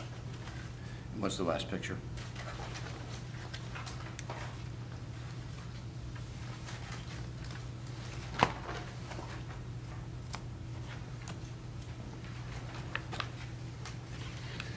So the last picture is a close-up picture. We're good. Again, looking back towards Stinson Harness Road, showing the corner of the fence there, driveway, or the driveway into the garage and the garage itself. Do the pictures that are comprise Exhibit 13, do they fairly and accurately represent what you saw that day when you took the pictures? Yes, sir. Move the admission of Exhibit 13. Object. Let's turn to Exhibit 14. Mr. King, what is Exhibit 14? Exhibit 14 is a building permit application for a garage of having an unheated square footage of 1,500 square foot for the property at parcel number 07060-075K, which is also identified by the address at 7820 Stinson Harness Road. The first line of the permit application says that the owner was Christine Keller. Is that right? That is correct. Again, the prior owner. That is correct. Okay. Was a permit, was a building permit for the garage issued pursuant to this application? No, sir, it was turned down Why was it turned down? because the building did not meet setback requirements. And this occurred in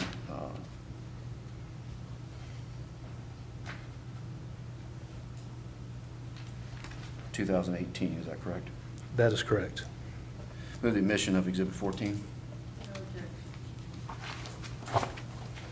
Mr. King, this is an application for a second garage, not the garage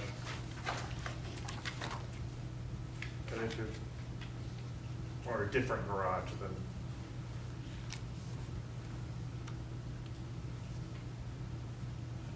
Or is it? So there's actually two accessory structures on the property.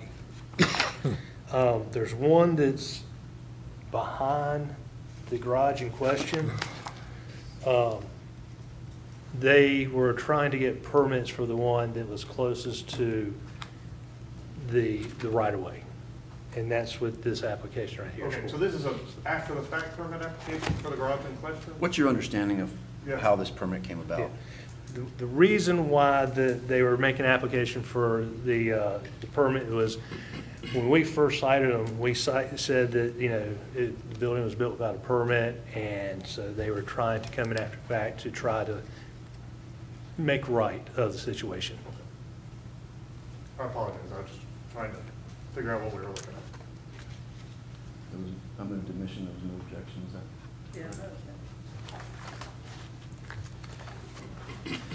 Turn to Exhibit 16, please, Mr. King.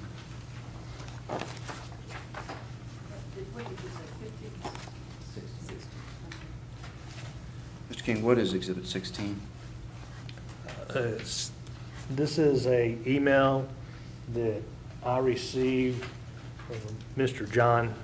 Josh Hill. He was a realtor, and he was representing the seller, Mrs. Keller. Was Mr. Hill one of the realtors who brought the matter to your attention in 2018? He came to our attention after the fact, after the survey was brought to our attention. He was representing the seller, and again, he was trying to find a way to remedy the situation so that the sale could go through. The email mentions Mitch Udy. Was Mr. Udy also involved in communicating with you about the circumstances? Yes, sir. Mr. Udi was representing a client, a buyer client, that was before Mrs. Thompson. To your knowledge, what precipitated Mr. Hill to send you this email on October 17, 2018? I informed Mr. Hill that there was an appeal of the zoning administrator's interpretation or the notice of violation. Told him that he would probably want to be present at that hearing because he was the real estate attorney, real estate agent representing the seller, and that to make sure that, because he had explained to me that everything was fully disclosed, and he sent me this email to reiterate the phone conversation that we had had. Did you maintain this email as a business record since that time? I did. Would move the admission of Exhibit 16. Mr. Moss? Basis of the objection. Basis of the objection is that it contains hearsay and double hearsay, and as to those things not of personal knowledge to Mr. King, we object the admission to. So all of the discussion that Mr. Hill says that he had with Mr. Beauty and all of these other third parties, we object on the basis of hearsay. If they are being admitted for the truth of the matter asserted. This exhibit is not being admitted for the truth of the statements of Mr. Hill. It's being admitted to show information received by Mr. King in his role as zoning administrator, and with respect to any kind of statute of limitations discussion that may come later, the timing and awareness of the various circumstances that occurred. So it's being admitted for that purpose as a business record of the county. You can admit it for that limited purpose. Yes. Yeah. Mr. King, from your visits to the property, were you able to see the right-of-way line with the naked eye? No, sir. From your visits to the property, were you able to see the setback line, side setback line with the naked eye? No, sir. From your visits to the property, can you see the right-of-way or setback lines from Stinson-Hardis Road? No, sir.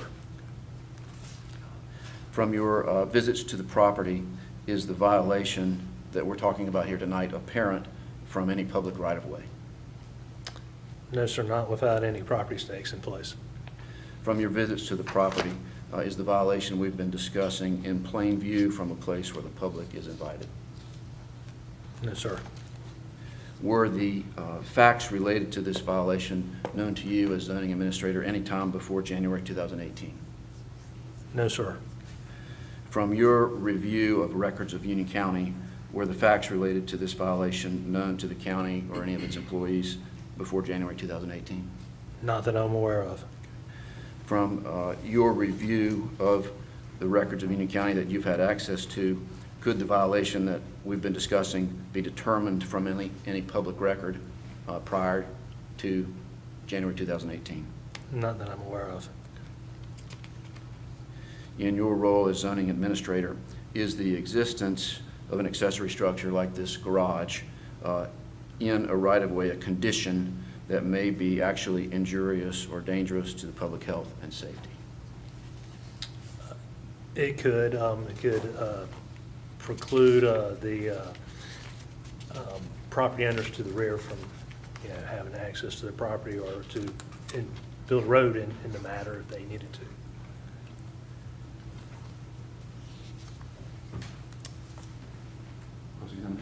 All right, thank you. Just briefly, Mr. King, you say you are the zoning administrator and have been since when? December 14th of 20. All right, so you have no knowledge whatsoever, no personal knowledge whatsoever of what transpired before December 2014? Not with this property, I don't. Right, and that's all that we're talking about with Okay. respect to this property. And so, to your knowledge, you cannot tell this board that no other person associated with Union County and its planning division or otherwise would have known or seen any documents that would give them knowledge of the alleged violations of the ordinance in effect when the garage was built in 2009. Not that I'm aware of, no, ma'am. And in fact, you have told this board that you looked to see if any permits had been granted. Yes, ma'am, I looked. And you previously told the board in a prior hearing that the county purges its records every 6 years. That is correct. Now, just so that we clarify the record, are zoning permits and building permits both purged every 6 years? Or, let me ask this, applications for permits for buildings, are they purged every 6 years? I know that the record retention laws say for building permits that they can be purged every 6 All years. right. I'm not sure exactly what the county's practices were back then, though. But you haven't found any building permits? No, ma'am, I have For not. this property, going back to 2009? Not for the accessory building, no, ma'am. And in 2009, were there zoning applications? Back in 2009, and I'd have to ask Mr. Jensen to correct me because he's been here longer. It's my understanding that the application for a building permit is the exact same application as we use today.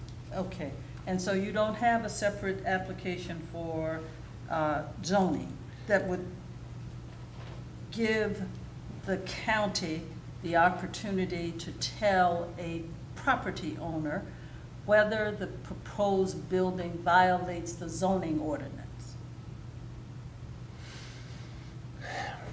Prior to 2009, and again, this is just my understanding, that when somebody would apply for a building permit, they would handwrite on that building permit what the zoning of the property was and what the setbacks were for the property. You don't have any knowledge that back in 2009, anyone connected with the office responsible for building permits would have advised a property owner whether the proposed building violated the zoning ordinances or setbacks or otherwise? Objection. You talking about this property owner or any Right. property owner? Any property owner. Was there in 2009 a process by which a property owner would have been told whether his proposed permit application violated any zoning ordinance of the county? I can't answer that question All right. because I wasn't here in 2009. All right, so you can't tell this board one way or the other whether the practice was to advise a property owner who had submitted a permit that they violated the ordinance in effect at that time.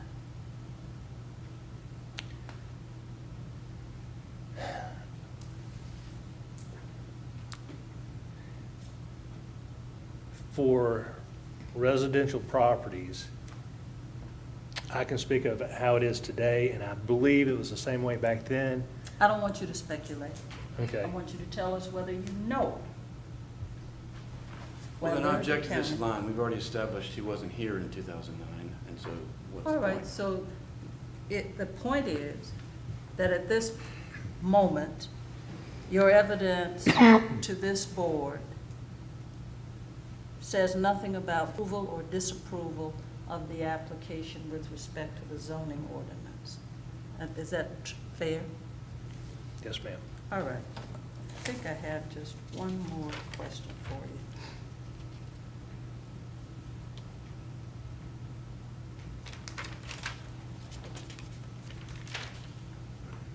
I just needed to get some clarification.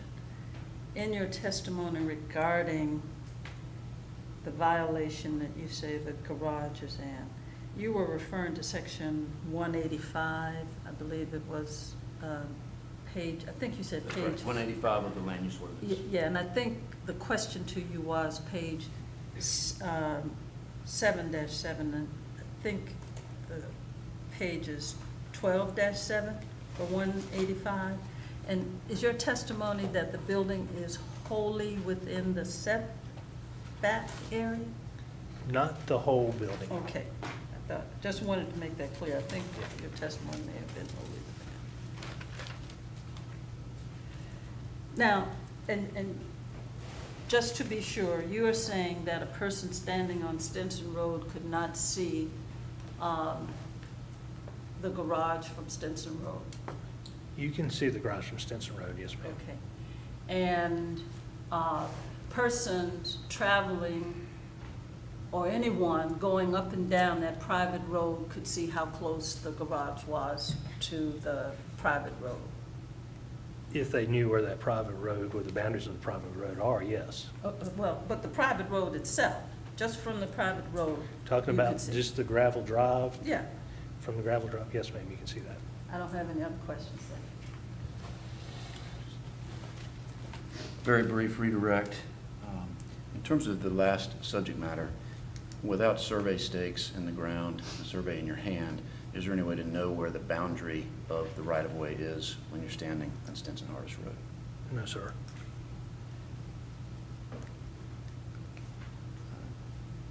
In the event that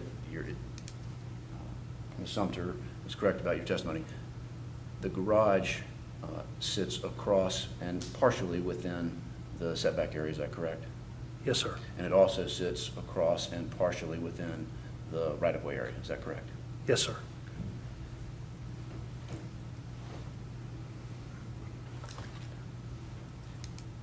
In terms of the questions about zoning permits versus building permits,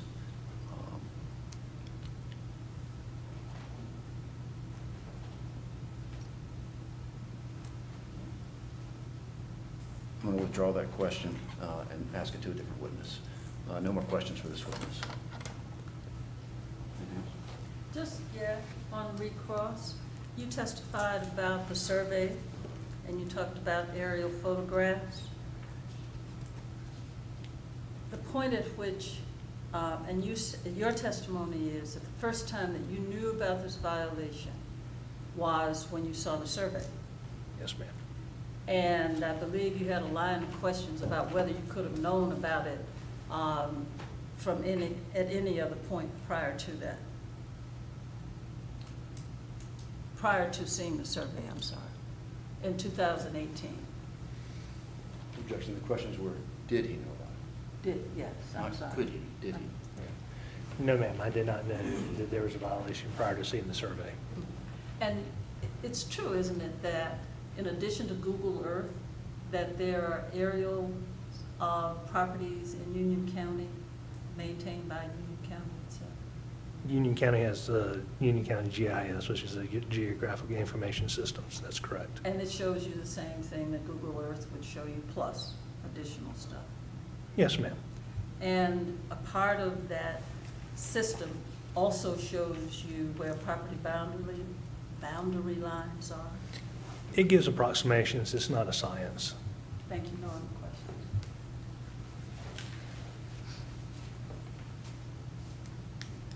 No further questions for this witness.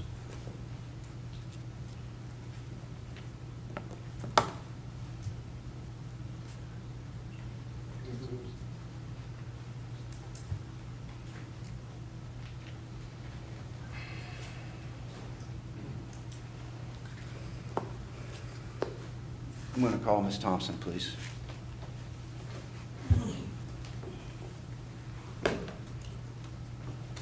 Be sworn in, please. Be sworn in. Do you swear to tell the truth, the whole truth, and nothing but the truth in the matter at hand? Thank you. Ms. Thompson, my name's Joe Moss. You want to stand over here by the microphone? Okay. My name is Joe Moss. I represent the county. I think you've heard that tonight. I'm happy to meet you. My pleasure. Just a couple of quick questions. Today, are you the owner of I am. the property on Stinson-Hardis Road? I am.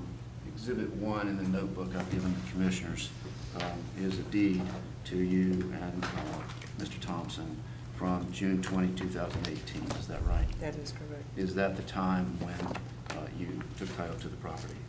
5 years ago today. Fair point. Move the admission of Exhibit 1. No objection. At the,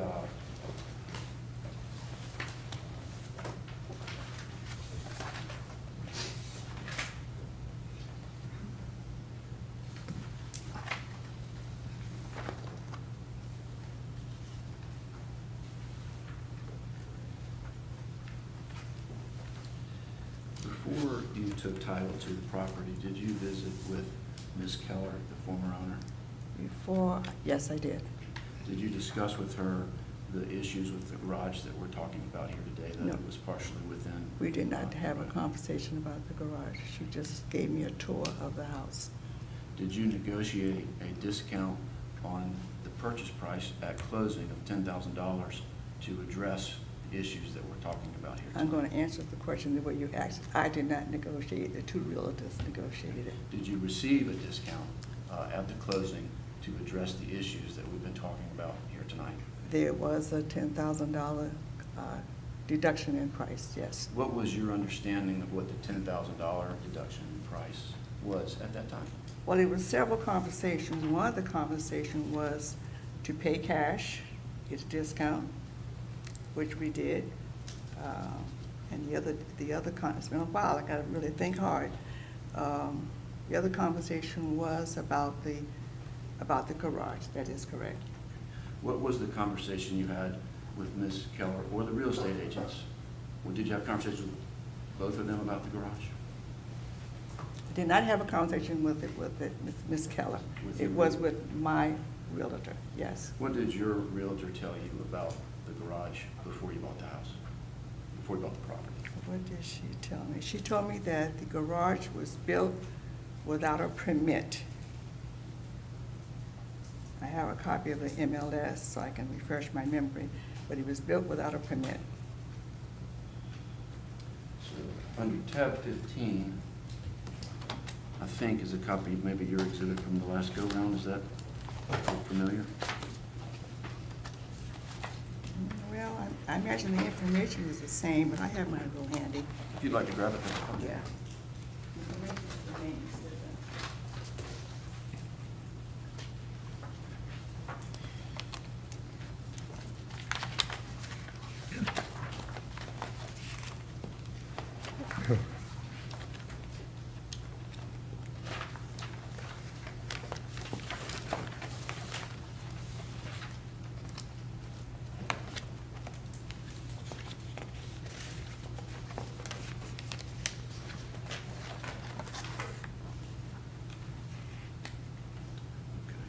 You were going to point something out in the MLS listing. Just the fact that the name was different, I couldn't Oh, read sure. yours is a copy. I think this looks So the it same. says that So could you just, we're looking at, in Ms.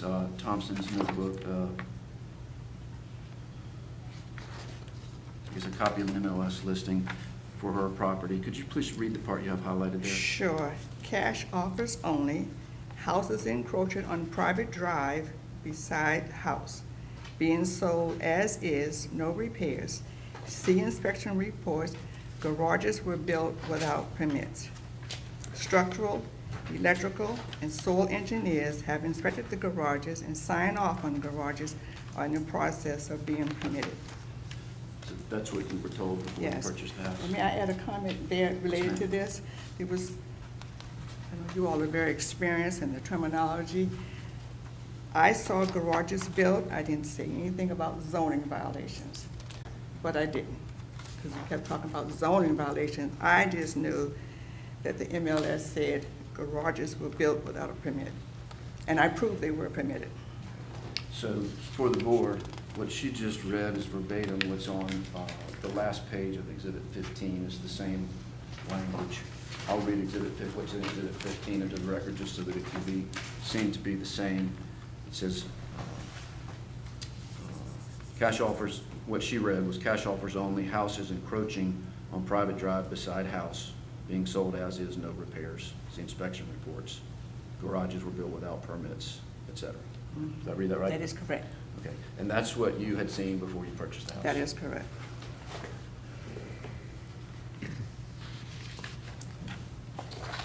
No further questions. You're gonna I be have a 15 in question. evidence? I have a question for clarification from my head. The MLS said, and Mr. Moss said in his conversation about private driveway, and the survey said private street. And when you look up private in Webster, it says, You can figure that out with Ms. okay. Sumter. All right. So, I'll do that. thank you for that.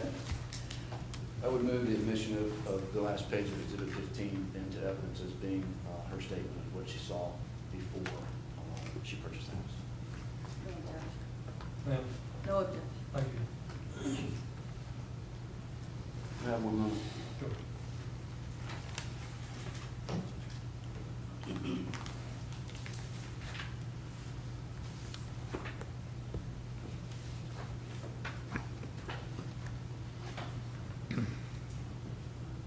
That's it for the county's case this evening. You ready? Thank you, Your Honors. First, we raise the statute of limitations defense. We do that because this matter was remanded on this particular issue. I know that previously it was not raised, but I am raising the statute of limitations defense, and that is based in part on the fact that the statute for proving that there has been a violation of land use ordinance is supposed to be commenced within 5 years on the date on which the violation can be determined from the public record of the unit of local government, or a 7-year statute of limitation for either the violation is apparent from a public right-of-way or the violation is in plain view from a place to which the public is invited, whichever is earlier. And under either of those statutes, this action, which commenced in 2018, is beyond those 5- and 7-year statute of limitations. Now, having said that, I'd like to call, well, first of all, I understand that you have in front of you the record in this case from the previous hearings, and to expedite matters, I would move, for purposes of this hearing, the record that you previously had. You have, I believe, a number of exhibits as well as the transcripts, and so I'd move that to be a part of this record as well. I think it will expedite what we're doing here tonight.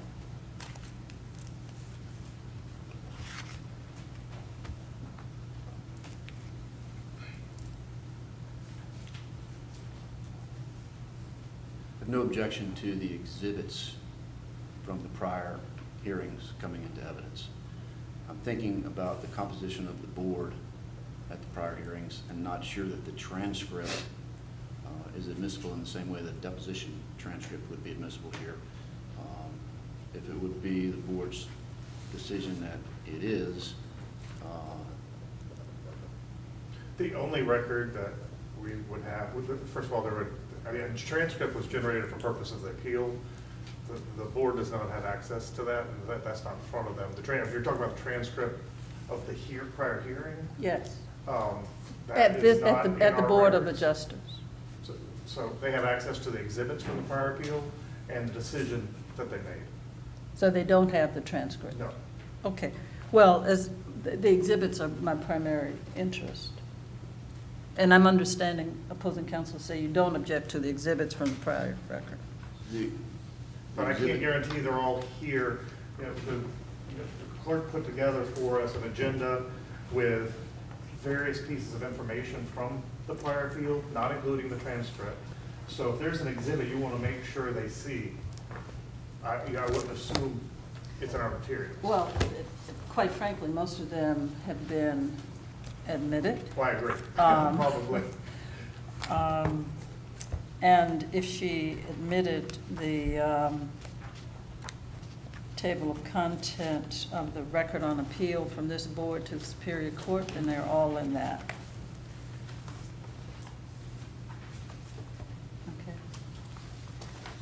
Okay. And with that, we would then call Ms. Thompson she's just sworn, so I don't think you want her to get sworn again. You want to be on this side, but you need to be closer to the microphone. My voice carries. I think you can hear me, all of you can hear me very well.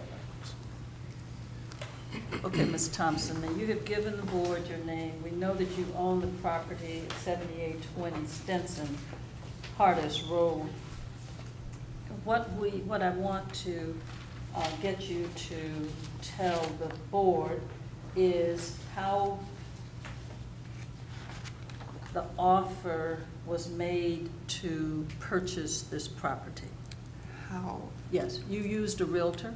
Yes, we use a realtor, yes. And you relied upon the realtor to provide you with information regarding the property? I did, absolutely. All right.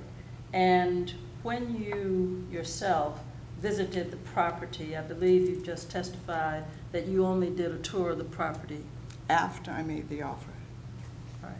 Now, and your offer was made when? May of 2018.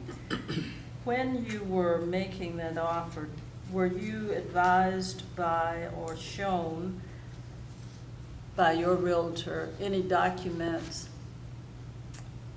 pertaining to the garage being built in compliance with building code standards?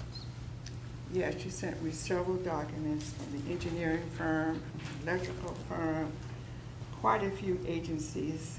She sent me documents from them saying that they all made the garage look very good, except didn't have a permit.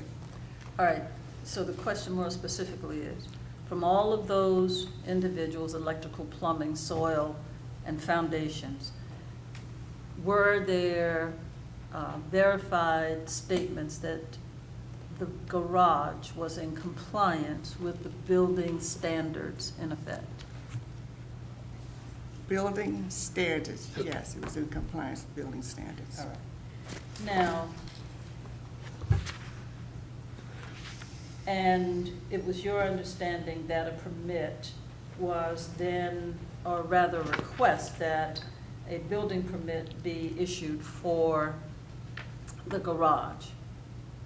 Say that again? All right, after those reports were done, a building permit application was filed to have the building permit approved for the garage? Actually, what happened, when I went to view the house, after I made an offer online, because we live 3 hours away, so I looked at the house online. Put the offer in because it's what we were looking for. When I came to view the house, just before we moved in, she gave me a tour. And when I went to the garage, I saw the electrical meter on the outside of the building, and that I found comfort in that, because I knew in order for the building, I'm an old lady, I've been owning houses since, since the 60s, so I knew what that electrical meter meant. It meant it had to have been approved by the county. And I saw a light pole. That gave me comfort. So I saw that after I had made an offer on the house. That gave me my comfort, that everything was okay. All right, and subsequently, did you make efforts to find out whether the county had given approvals for that electric? I did. We moved in the house 5 years ago today, June the 20th, 2018. And after we moved in, I went down to Union Power, and the date was October the 18th, 2018. They gave me a copy of which the board has it from the last time I was before you, but I don't know what the procedure is. Just go on and tell us when it's. Okay, it's dated October the 18th, it's addressed to me. It says, as requested, following is the meter information available for this location. Permanent inspection for the garage at 7820 Stinson Hardest Road. Gives the location of the meter. Received from Union County, May 27, 2009. It gives the inspection number for permanent service. And again, it's dated October the 18th, but the approval is May 27, 2009. And I also bought my statement from Union Power that lists the same meter number that's on the letter dated in October of 2018. So the meter's there and still there. I have 2 meters, one for the garage, one for the house. All right. Now, at any point, did anyone tell you that the garage was in violation of the land use or zoning ordinance? I didn't hear about the zoning ordinance to here lately. I've always heard about Okay, permit. but so nobody told you? No. All right.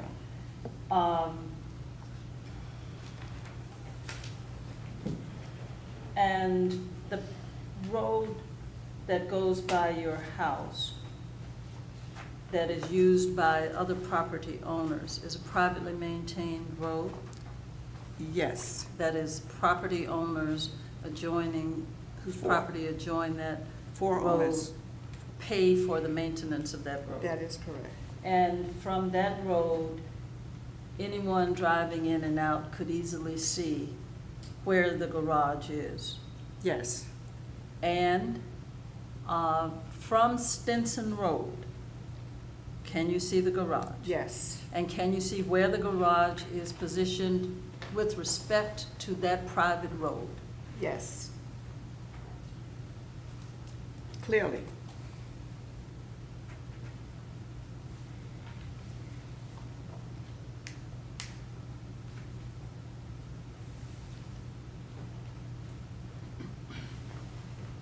And so until you got the notice of the violation from Union County, you had no knowledge and no one had ever told you that the property was not in compliance with any of the zoning ordinance? No, just permit.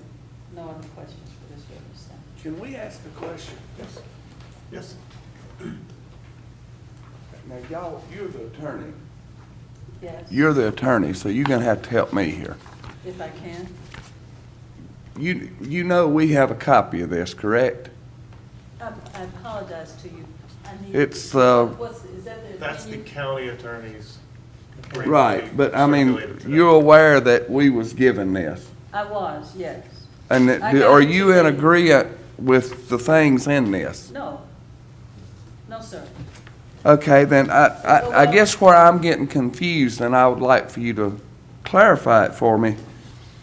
In this paper here, it says during the court proceedings that was done after our initial ruling, that it was evidently brought into evidence that there was a $120,000 reduction on the price and then another $10,000 negotiated. So my question is, what Ms. Thompson has testified to here is nothing like that. Correct. And So that's- I guess, was this or was this not, when it was in court, determined to be true or false? Because I don't want to get misled here. It was not determined to be true. There was some testimony about a reduction in price, but my client, Ms. Thompson, said that the only reduction in price that she was given was $10,000. Now, if you read that MLS listing, it says that the price was $133,000. Let me find this spot. I think it references, it says that it's priced below appraised value. Did you get it? Do you have an appraisal? No, I'm just Well, telling cash, you. so no appraisal, right? I'm providing to you what the record, I'm only talking to you about what the record was. But this is what the people who were selling the house put in the MLS listing, that to attract buyers. They're saying, we have priced this below the appraised value. And if they decided that they needed to sell and they were only going to look for cash offers, that was a decision that they would make. But I Whether mean, they reduced it because Ms. of Thompson, you didn't have, when you purchased the property, you didn't get an appraisal because you bought I it did cash. not. Okay, well, there's another portion Let of, me clarify one thing for y'all. This brief that we received is the argument of a lawyer, and it's his summary or characterization of testimony. As far as testimony and evidence is concerned, it's only the testimony and evidence you hear today that you need to be worrying about. I'll help guide you when you get to your findings of fact and whatnot. I mean, you still ask the question, but I just want to make you understand that this is one lawyer's characterization of the evidence. So it's not necessarily what the evidence is or not. right, and that's why I'm trying to clarify it, because I've read one side and I want to hear the other side. That's fine. I just want to make sure the board understood that. But just for the record, you heard me talk, but I do want to get the evidence to come. Absolutely. from, Oh, yes, ma'am. um, But now, the other thing I read in here was the part that there was some paper signed at closing that brought all these violations out. Well, and again, I'm not conceding that that's correct. You don't have evidence of that. That's why I'm asking you the question, ma'am. You don't have testimony to that effect, and you cannot take. Well, it actually, back. we did, because I was on the board for the previous one, and we did have evidence. We need to worry about, we can't, we got to put. So we got to put all that aside. behind us, Yeah, too. This is all new. Okay, so just tonight, got you. I understand. Okay. All right. Did you have another question for her? I don't know that we actually got her to say, you and I were talking, but just for the record, Ms. Thompson. You're Did you? right. We met before. Okay, but the It was a conversation, you're right. But I want you to just simply say for this record, For this- whether you got a reduction of $120,000. I did not. Thank you. $10,000 is what I received. That's what was on the MLS. That's what I agreed to, and that's what I received. Okay, thank you for clarifying. Okay. All right. I don't have any other questions for Ms. Thompson at this time. He may want to ask. He wanted to cross. I may have one question.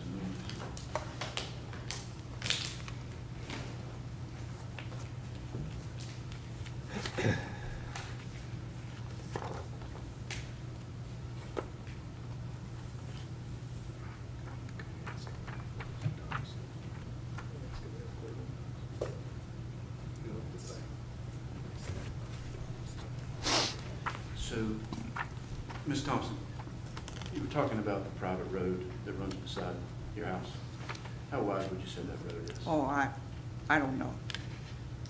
One car, two cars? I don't know if I ever saw two cars pass side by side. It's less than 60 feet, is that right? I don't know. You don't Never know? measured it. I don't know. I So bet that's- as you're talking about these things, do you have an understanding as to whether there's a difference between the width of the gravel road or the paved road beside your house and the width of the private right-of-way that's shown on the survey that we talked about? The private driveway versus, Well, both of you step closer to the mic a little bit, please. Thank you. when you say, are you talking about Stinson Hardest versus the driveway? I want to make sure that I'm giving you the honest answer. You're talking about this driveway here? So let's frame the discussion by talking about Exhibit 5 in the notebook. Actually, Exhibit 6. So, will you look at it with me? I will. So, I'm running my finger around the lot, that's your lot, is that? And then over here to the side, you see the dashed line that's highlighted in yellow? Yes. What do you understand that that's the boundary of the 60-foot right-of-way, is that? Do you have an understanding of that? Very slight. So all I'm asking you is just very simply, the road next to your house is not 60 feet wide, isn't that right? Like I said, I don't know how wide it is. I've never measured it, never had reason to measure it. So you're not able to say whether it's 10 feet or 60 feet tonight? No, I'm not, because I never measured it. And That's not something women do, go around and measure roads. In terms of your testimony, though, you don't have tonight an understanding of the difference between the width of the actual driving surface and the width of the right-of-way? Driving surface, Okay, is this a driving circus or that the right of way? So we're looking at a photograph of her. The MLS listing? Of her road. So you drive a car to get to your garage, right?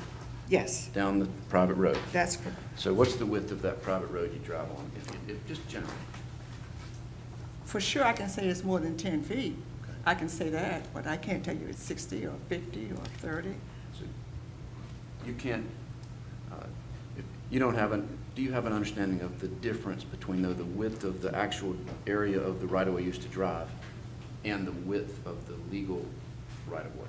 You keep asking me the same question different way. I do not know the Okay, dimensions of that driveway. So I'm not asking if you know the dimensions, I'm asking if you if you have an understanding as to whether there's a difference between the width of the driving surface and the width of the legal right-of-way. Okay, if this is a driving circus, where's the legal right-of-way? Well, that's what I'm asking. Do you know the difference? No, I'm going to tell you no. No further questions.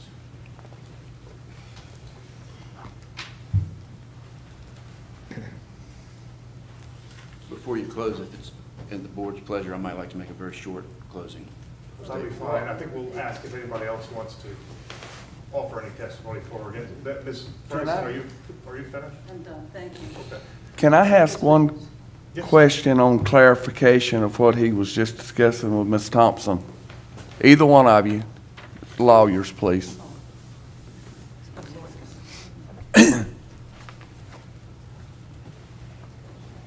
Who owns the right-of-way? The right-of-way, well, specifically, the right-of-way sits on all of the property. It encumbers, it's an encumbrance similar to an easement that covers, it's Thompson's property, the adjacent property, the property behind, and the property across. So it sits on all the properties. if, from the evidence you've given, every homeowner on this private road owns the portion of the 60-foot right-of-way. That is adjacent to their property.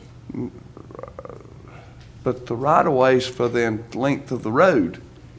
It would be more accurate to say every homeowner has a right to use the entire It's 60 like an foot width of the HOA. right-of-way. Okay, so what I'm saying is, the person that lives at the rear end of the road has the right to 60 foot of the entire road if needed, correct or not? Yes, sir, that's my understanding, that's correct.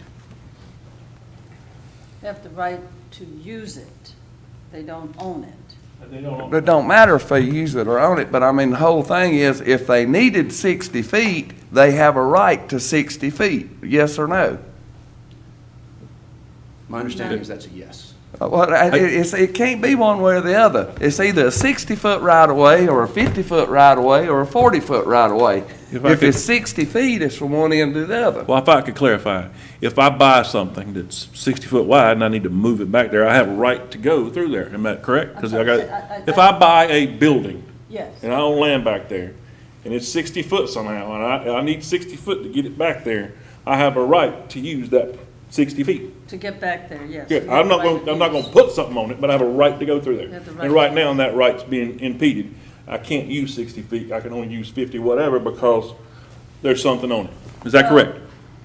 Yes, but Okay. do understand that that would not be the only encroachment. That you do see on these maps that there are trees Sure. that are within Correct. that right-of-way also. And so, if you insist on using the whole 60 feet, you'd be driving over people's I'm just trees. clarifying Mr. Tilley's question. I'm just trying to say that we're I'm not talking about somebody building something on it. I'm talking about using it. It's a right for everybody on that road to use that 60, correct, thank you. Do you want to ask if anybody else wants to be heard? Yes, anyone else want to give evidence? Yes, please. Yeah, come on. Need to be sworn in. Do you swear to tell the truth, the whole truth, and nothing but the truth in the matter at hand? Very good. State your name, please.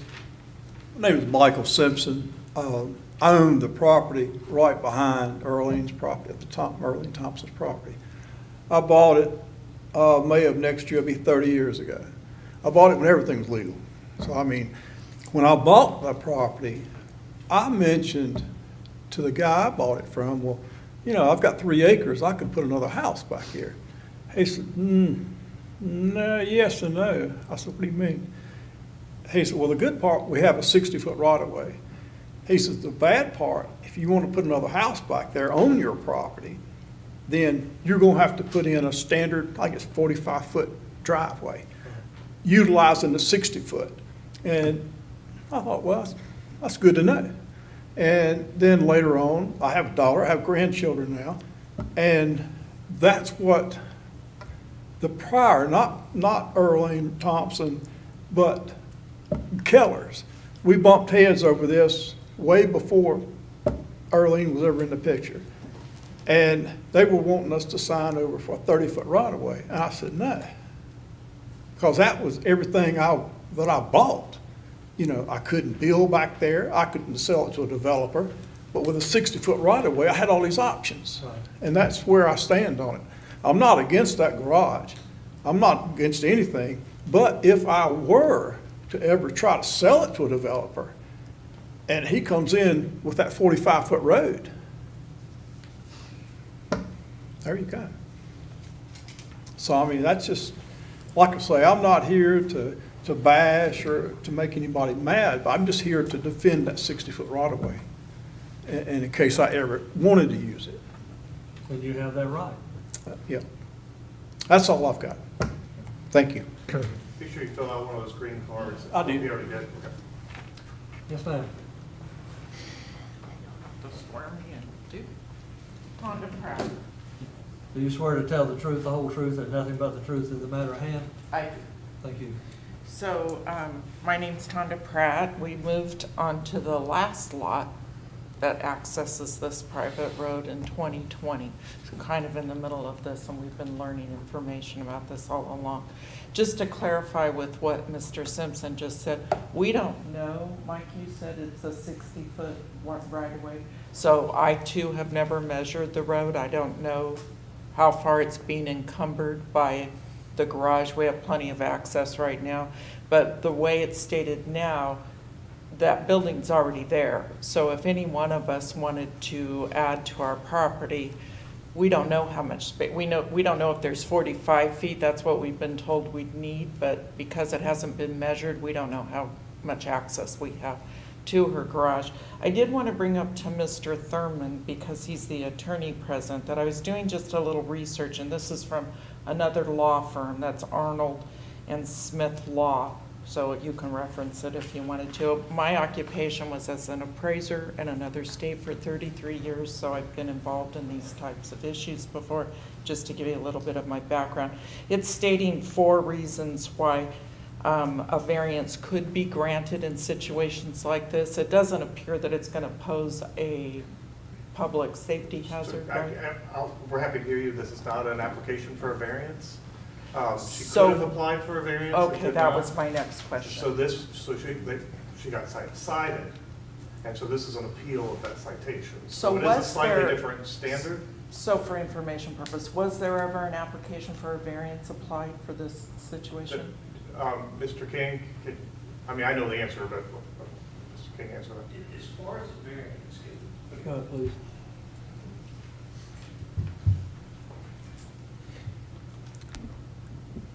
The right-of-way issue has to be resolved first before any variance application can be made, because we can't grant a variance to be in the right-of-way. But once the right-of-way issue is resolved, then we could bring it back before this board and request a variance from the right-of-way to the building. The setback. Yeah. So this board and the planning commission has no authority over something that encroaches, as far as a variance is concerned, that encroaches into a right-of-way that belongs to other people. Okay. Now, if it had only come up, if it was in this 5-foot setback, not in the right-of-way, then a variance could be applied for. And yes, well, my garage is too close to the setback, but for whatever reason, it wouldn't fit on the lot, or, a variety, I think you're about to read different reasons why a variance might be granted. Right, so this is a violation not of the setback, but of the right-of-way. Well, it is both. Right. Yeah, but the right-of-way kind of comes first. But it has been determined that this structure is encroaching upon the right-of-way. It is actually built on the right-of-way, or it's encroaching? According to the planning board, according to Mr. King's. Okay, so the structure, Mr. King, is built on the right-of-way. Is that correct? The structure is encroaching into the right-of-way, that is correct. So encroaching means In it. In it. in it. That's what I wanted to hear, okay. So we Can you remind us how much? Jim? Can you remind us about how much? Mr. Carter said, based on recollection of what he said earlier, I believe a portion of it, the front portion was 5 foot and the rear portion was 8 foot into the right-of-way. Oh, you're calling side to side because front to back would go the opposite direction, but side to side, I think, as it turns, correct? When looking at Yeah, from the street. from the Yeah. street, from Stinson That would be Hardest, the width of the garage, it'd yeah. be side to side. Right, okay, okay. So this is an encroachment on the right-of-way, hearing nothing to do with variance. So Doesn't- how do you rectify an encroachment on a right-of-way then? Only by, there's no grandfathering in or anything if it's encroaching? This has no evidence on bearing on this case, does it, Mr. Thurman? No, I mean, I'm trying to get clarity as to resolution. What is resolution proposed? And I'll be happy to discuss that with you, outside of the public hearing. But there's two issues at hand. One issue is that you have a portion of the building in the right-of-way. And the second issue is that the building itself goes all the way into that 12-foot setback. Yeah, okay, I see that as a variance issue, the second, right? The second, but in order to get to the variance itself. Yes, I understand. You've got to have the I outside understand right-of-way. that, but wouldn't be the purpose of this hearing is to rectify the encroachment? The purpose of the hearing is to appeal the citation she received for being in the, Oh, for being in the setback and into the right-of-way. got it. Thank you.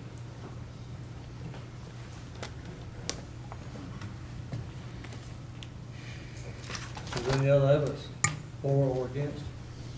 Nothing from Ms. Thompson. No, sir. Would counsel like to be heard before the board deliberates?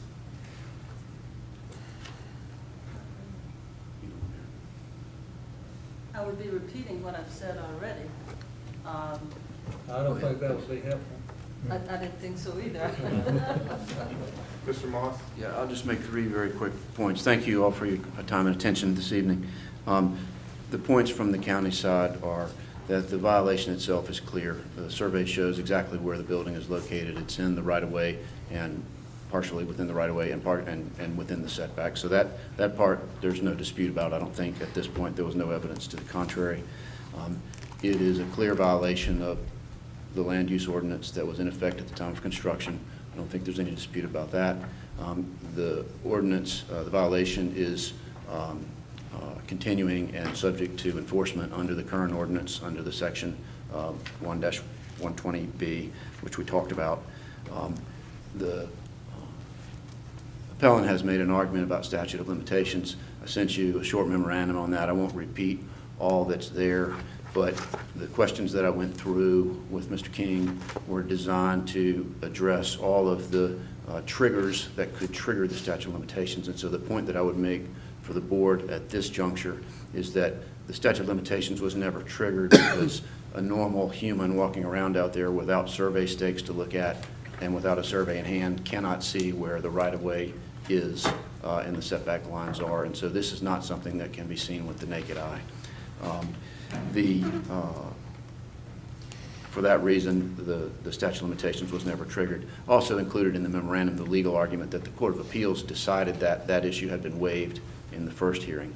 I would close with this. Tonight, I haven't heard anything about vested rights, and so that's in the memorandum as well because it was addressed in the Court of Appeals. I don't think that's before you because it hasn't been raised here, but if it is, I'd just refer you to the points that we made in the memorandum on that.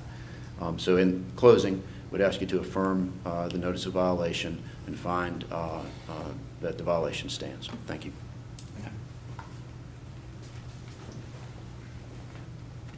In light of that, Ms. Sumter, yeah, Mr.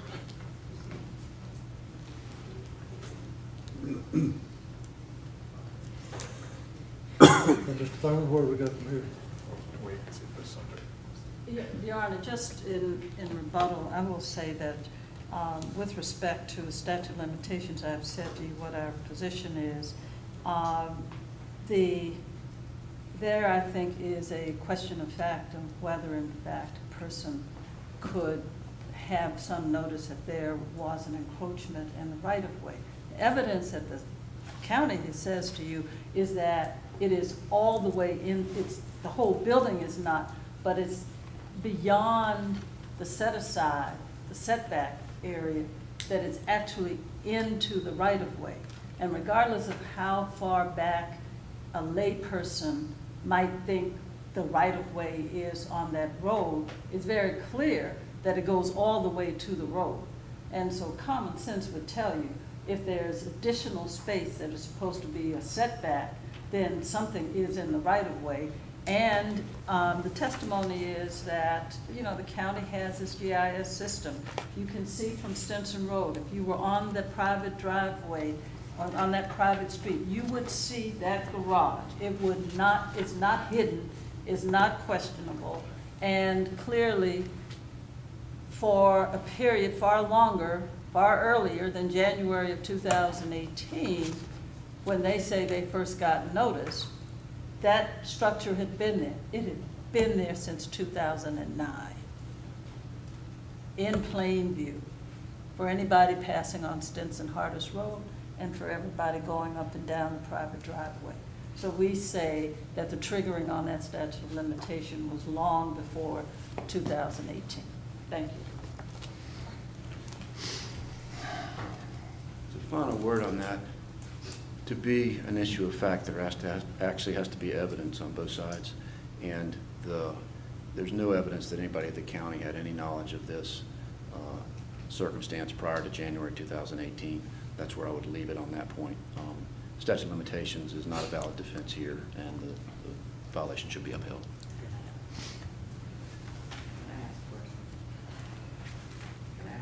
Yes, ma'am.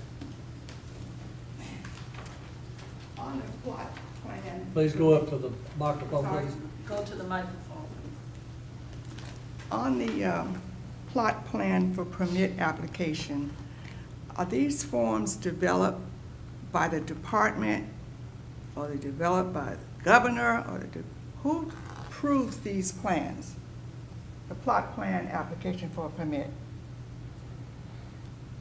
I don't think that comes into play here because there was never a permit applied for, so the No. plot plan wouldn't have shown it. Just the application itself. I want to know who approved the application, the steps.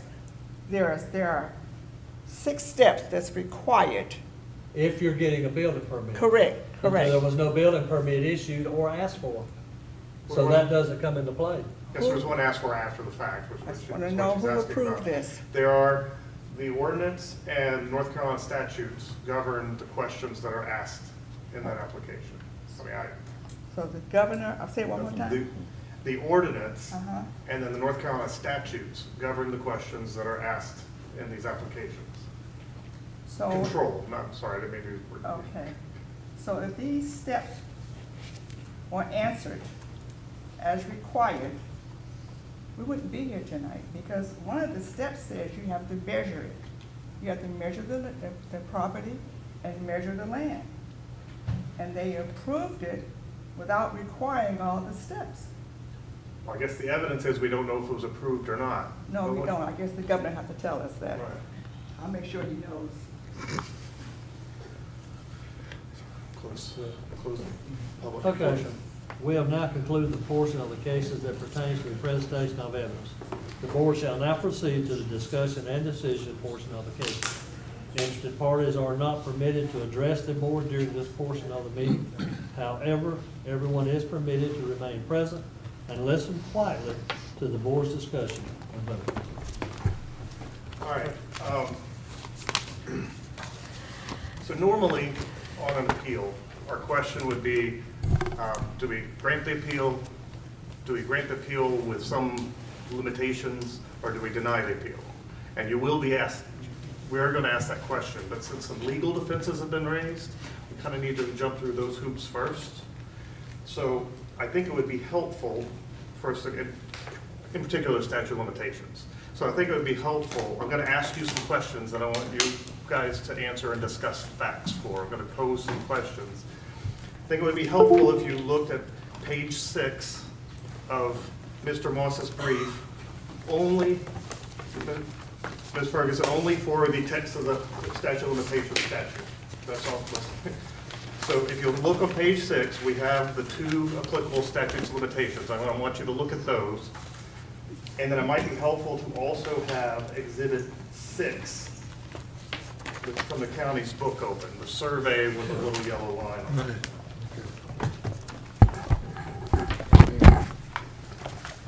Just to be clear, the brief, we're only looking at these 2 statutory sites. We're not looking at anything else argued in there. All right, so the right-of-way, as I understand it, if we're looking at Exhibit 6, is this dotted line that's highlighted in yellow that hits a circle and then comes back down the other side. And the garage, as I understand it, is this square on the back left of the property where you see crosses over that right-of-way briefly, you know, in the front and the back. Does everybody see that? Yep. Yes. Okay. Now, different witnesses were asked questions, and then the road itself is somewhere in that right-of-way. Actually, you can see it on the survey. It's this, I can't tell, I don't see a dimension on it, but it's this solid line road within the dotted lines. It does say private street, 60 feet right away. Okay, there you go. So, some questions were asked of Mr. King and Mrs. Thompson about how obvious this is. You know, looking at a survey is one thing, but how obvious it is, you know, if you're just walking by. And so the statutes we need to look at for the 7-year statute of limitations, we look at little a and b here. Is the violation apparent from a public right-of-way? So that would be Stinson Hardest Road.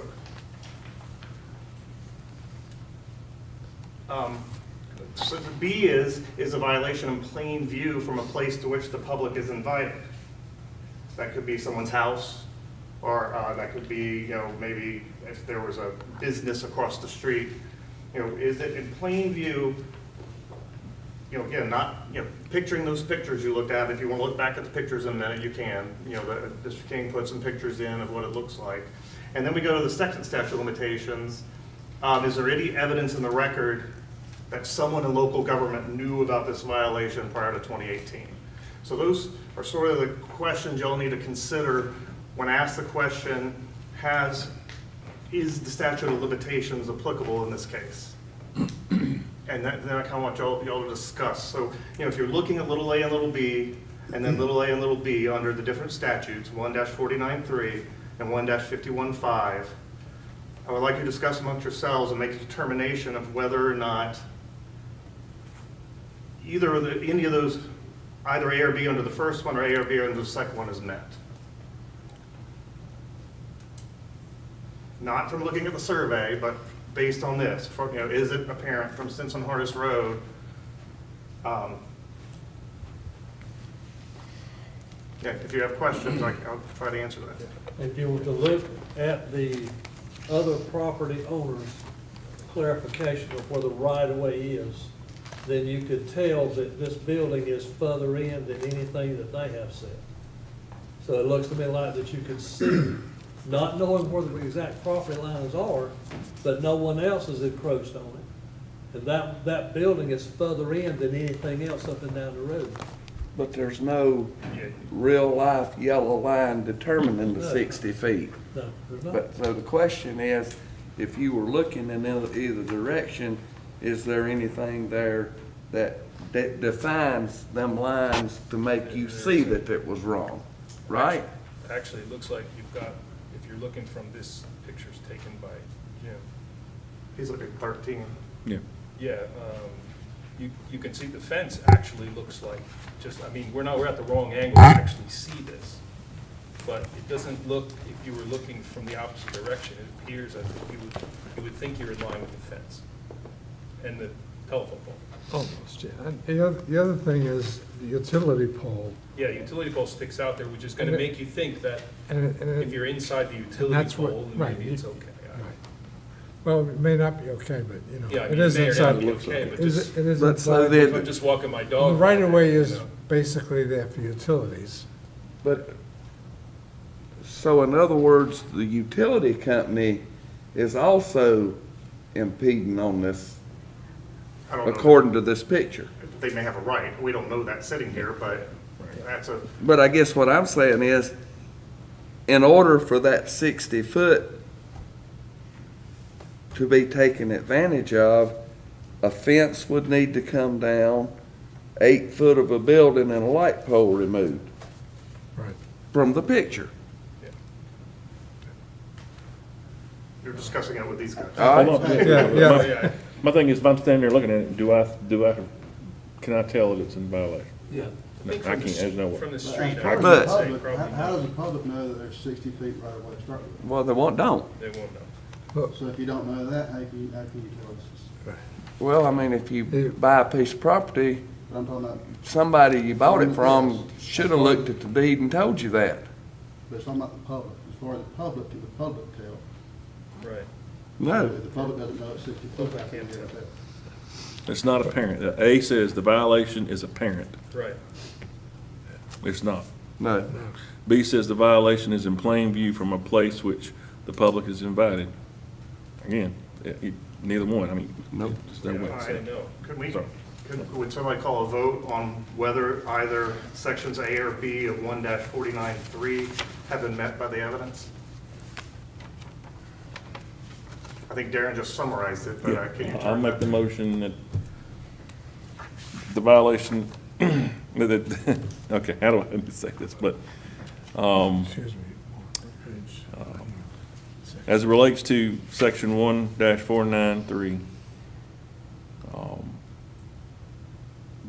the violation is not apparent from a public right-of-way, and the violation is not in plain view from a place. That's from a place in which the public is invited. So that's, I have a problem with that, for the fact that they knew that the building was encroaching over the right of way at the time of purchase. well, This has to do with the statute of limitations on Yeah, they're- whether or not Eliminating that first. the county can't even come forward with this because it was so obvious 10 years ago. So it doesn't have anything to do with the current purchase. We're talking about, maybe I should have explained what a statute of limitations is at the beginning as your lawyer. A statute of limitations, for example, if you want to sue somebody for breach of contract, there's a 3-year statute of limitations. So if you all sign a contract, if a contract was breached 5 years ago, you can't sue anymore. So these statutes say the county must bring a violation ordinance within 7 years of a violation being apparent or a violation being in plain view.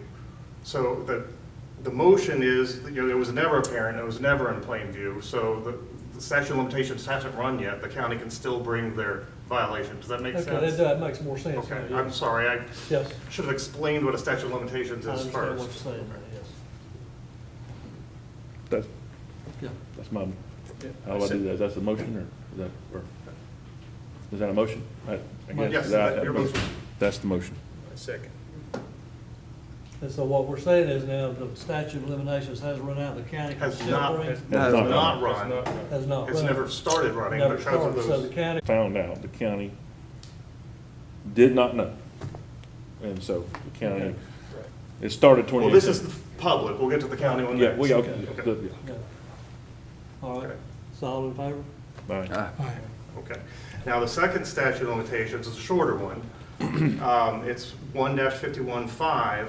So had there were facts that the violation was known by the county or an agent, or the violation could be determined from some public record, B, then the county would have had to have brought this violation within 5 years of one of those things occurring.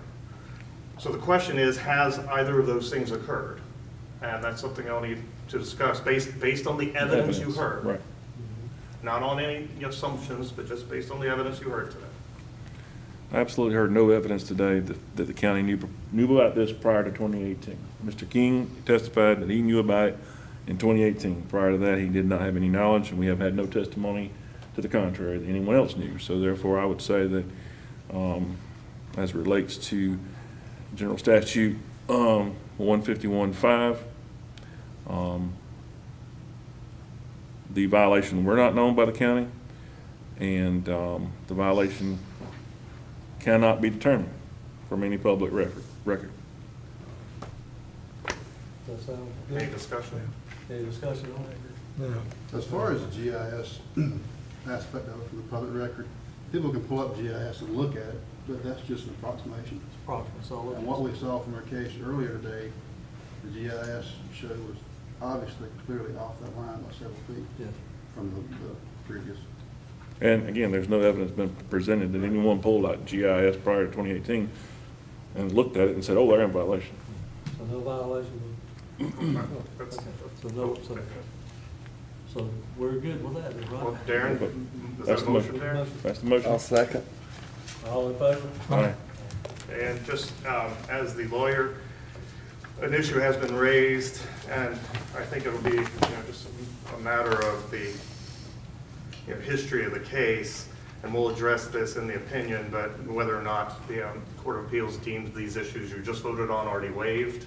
I think that's likely correct, but given your decision here, I don't think we necessarily need to address that. You don't need to address that as purely legal issues.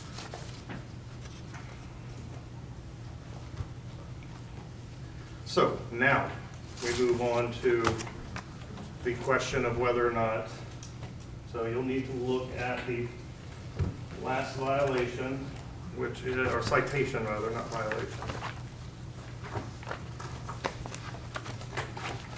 Which is, I guess, Exhibit 9.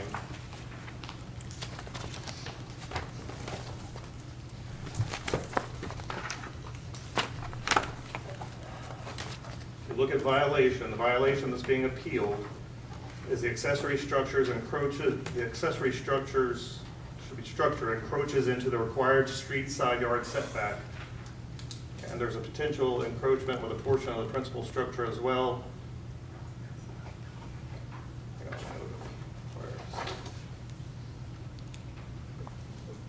That one. Yeah, so the principal structure issue is not before you. The Court of Appeals already resolved that. So the citation was for encroachment into the required street side yard setback. And then you've heard evidence today also that there may be an encroachment beyond that in the 60-foot right-of-way. So the question is whether or not there's the issues before you, or whether or not there's an encroachment in the 60-foot right-of-way, whether or not there's an encroachment in the required street side yard setback. Now, I want to point you to the ordinances you need to be looking at while you make that decision. The ordinances that were discussed, we'll start with tab 10, which was the LUO that was in effect at the time of construction. I think they talked about section 185. It's on Roman numeral 12-6.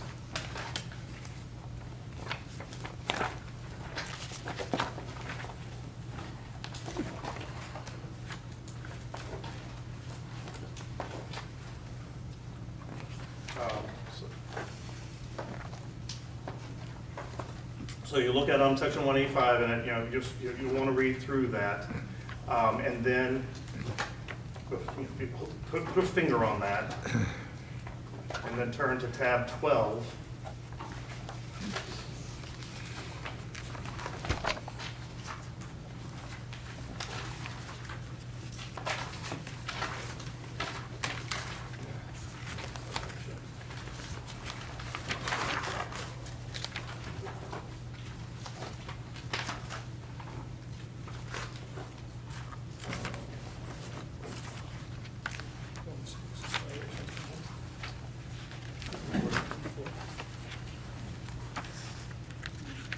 that's a continuing violation.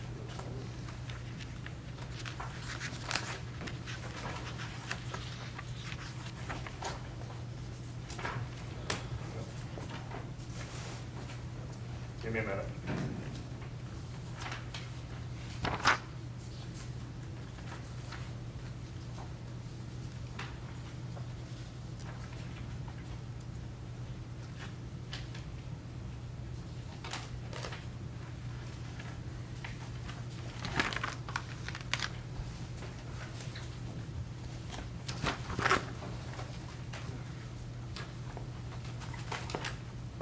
Oh, you're right, okay, sorry.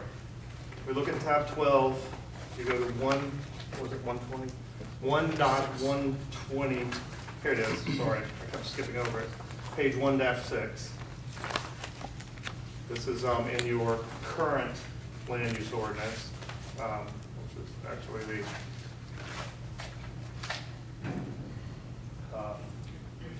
development ordinance. So, starting with tab 10, looking at section 185, you need to determine whether or not, based on the evidence you heard, section 185 was violated and thus the citation was appropriate when the accessory was built.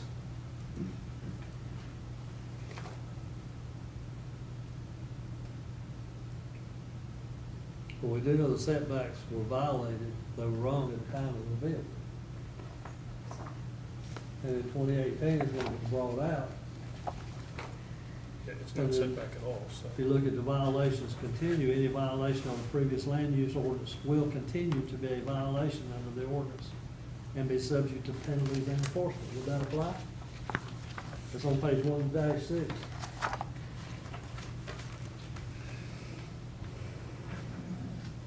Under violations continue, Right. I don't see why it won't. I don't either. Yeah, it does. The way I read it, Yes.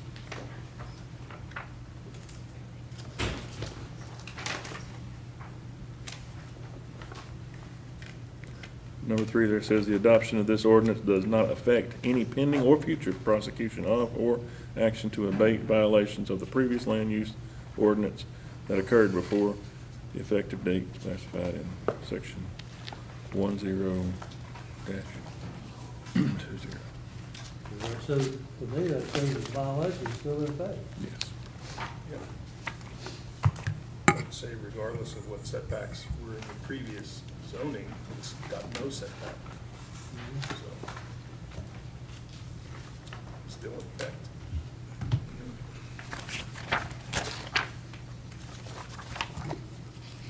I mean,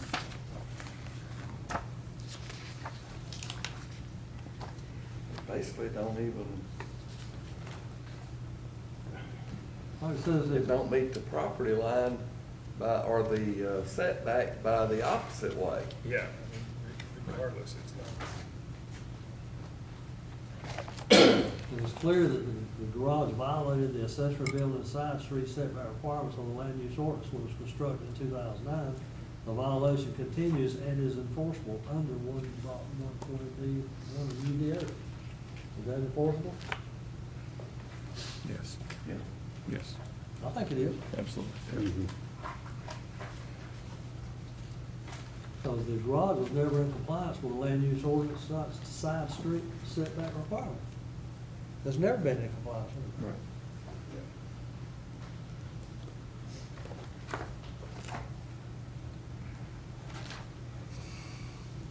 Do we need to make a motion to the effect that yes. So, You might want to make, as part of that, make some findings of fact. I think it would be useful. I mean, maybe one or two, you don't have to make a lot, but, you know, regarding, or just put it in your motion somehow, but, I mean, you all have kind of been making findings, but you need to sort of come to a consensus. Or not. Yeah.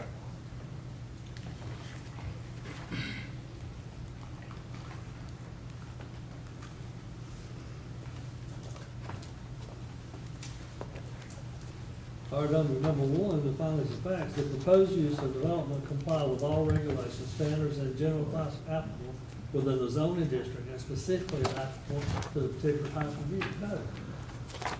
You're looking at you're looking at our findings of fact for an SUP. Now, I just think here, looking at the ordinance, what facts, have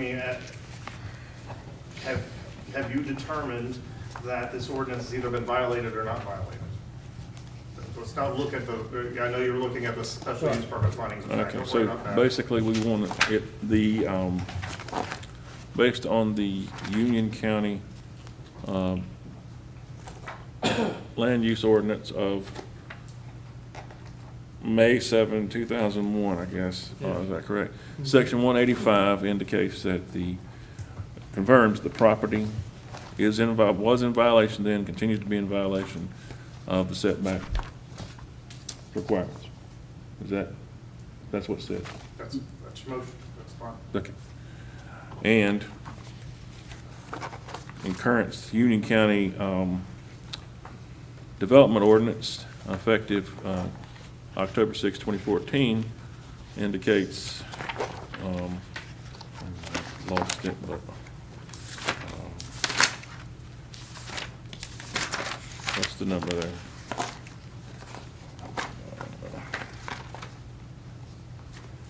The one, violation 1 point, under Union County Development Ordinance 1.120-B, violations continue, which indicates that this violation, due to this violation, just because it was in the past, it continues to be under violation. And under number 3, the adoption of this ordinance does not affect the pending or future prosecution of action to abate or violations of the previous land use ordinance that occurred before the effective date of this ordinance. So therefore, the violation continues, and the right for the county to demand abatement is still in effect. That's what I see. Is that acceptable? That's a motion. I mean, that's, yeah.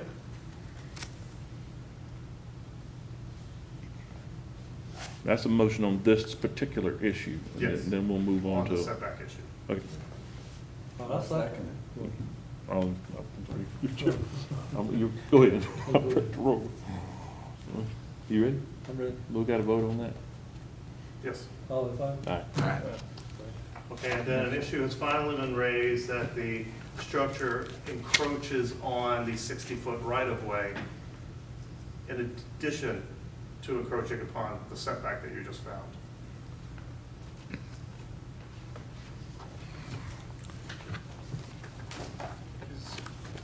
Well, from the evidence we saw and heard from the surveyor, and then also the evidence that showed the yellow line there, what page was that on? 6 something? 6. Yeah. Yeah. It definitely encroaches on the 60-foot right-of-way.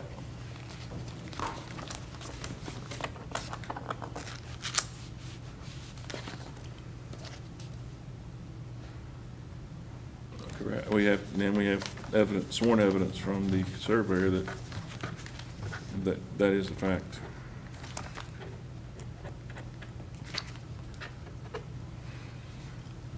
I'll agree with you. Okay. So the law indicates for it is in violation. Is that a motion? I make a motion. Motion to the. Well, no, it's not, let's not get to the violation. That'll be your final. Just on the issue whether or not it encroaches and let's cover that issue first. He did good job. I think that was Mark took that.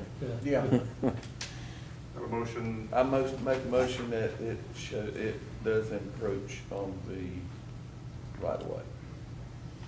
Second, Second. all in favor? Aye. Okay.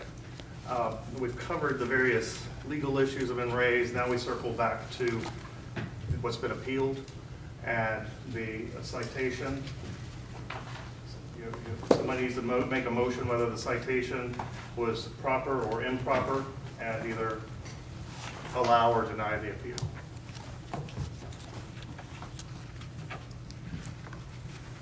Well, I make the motion that all evidence presented tonight has shown that the or the citation was properly issued by the county, and to deny the appeal. Is there a second on that? I second. Any discussion? Any discussion? What would be the next step after this? All in favor? I wanted to, what's the next step after the It's out denial? of your lap after this, Then it goes back to the building department? and potentially it may get appealed again, but that's not your Right. concern. Okay. Any other discussion? Do we, let's get a vote, just to be clear. We All in favor?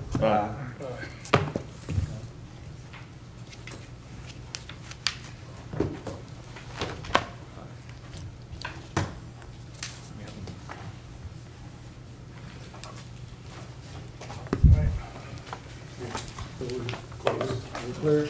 Yep, we'll close the We do, I hearing. hear a motion to close the hearing. So moved? Second? Second. All in favor?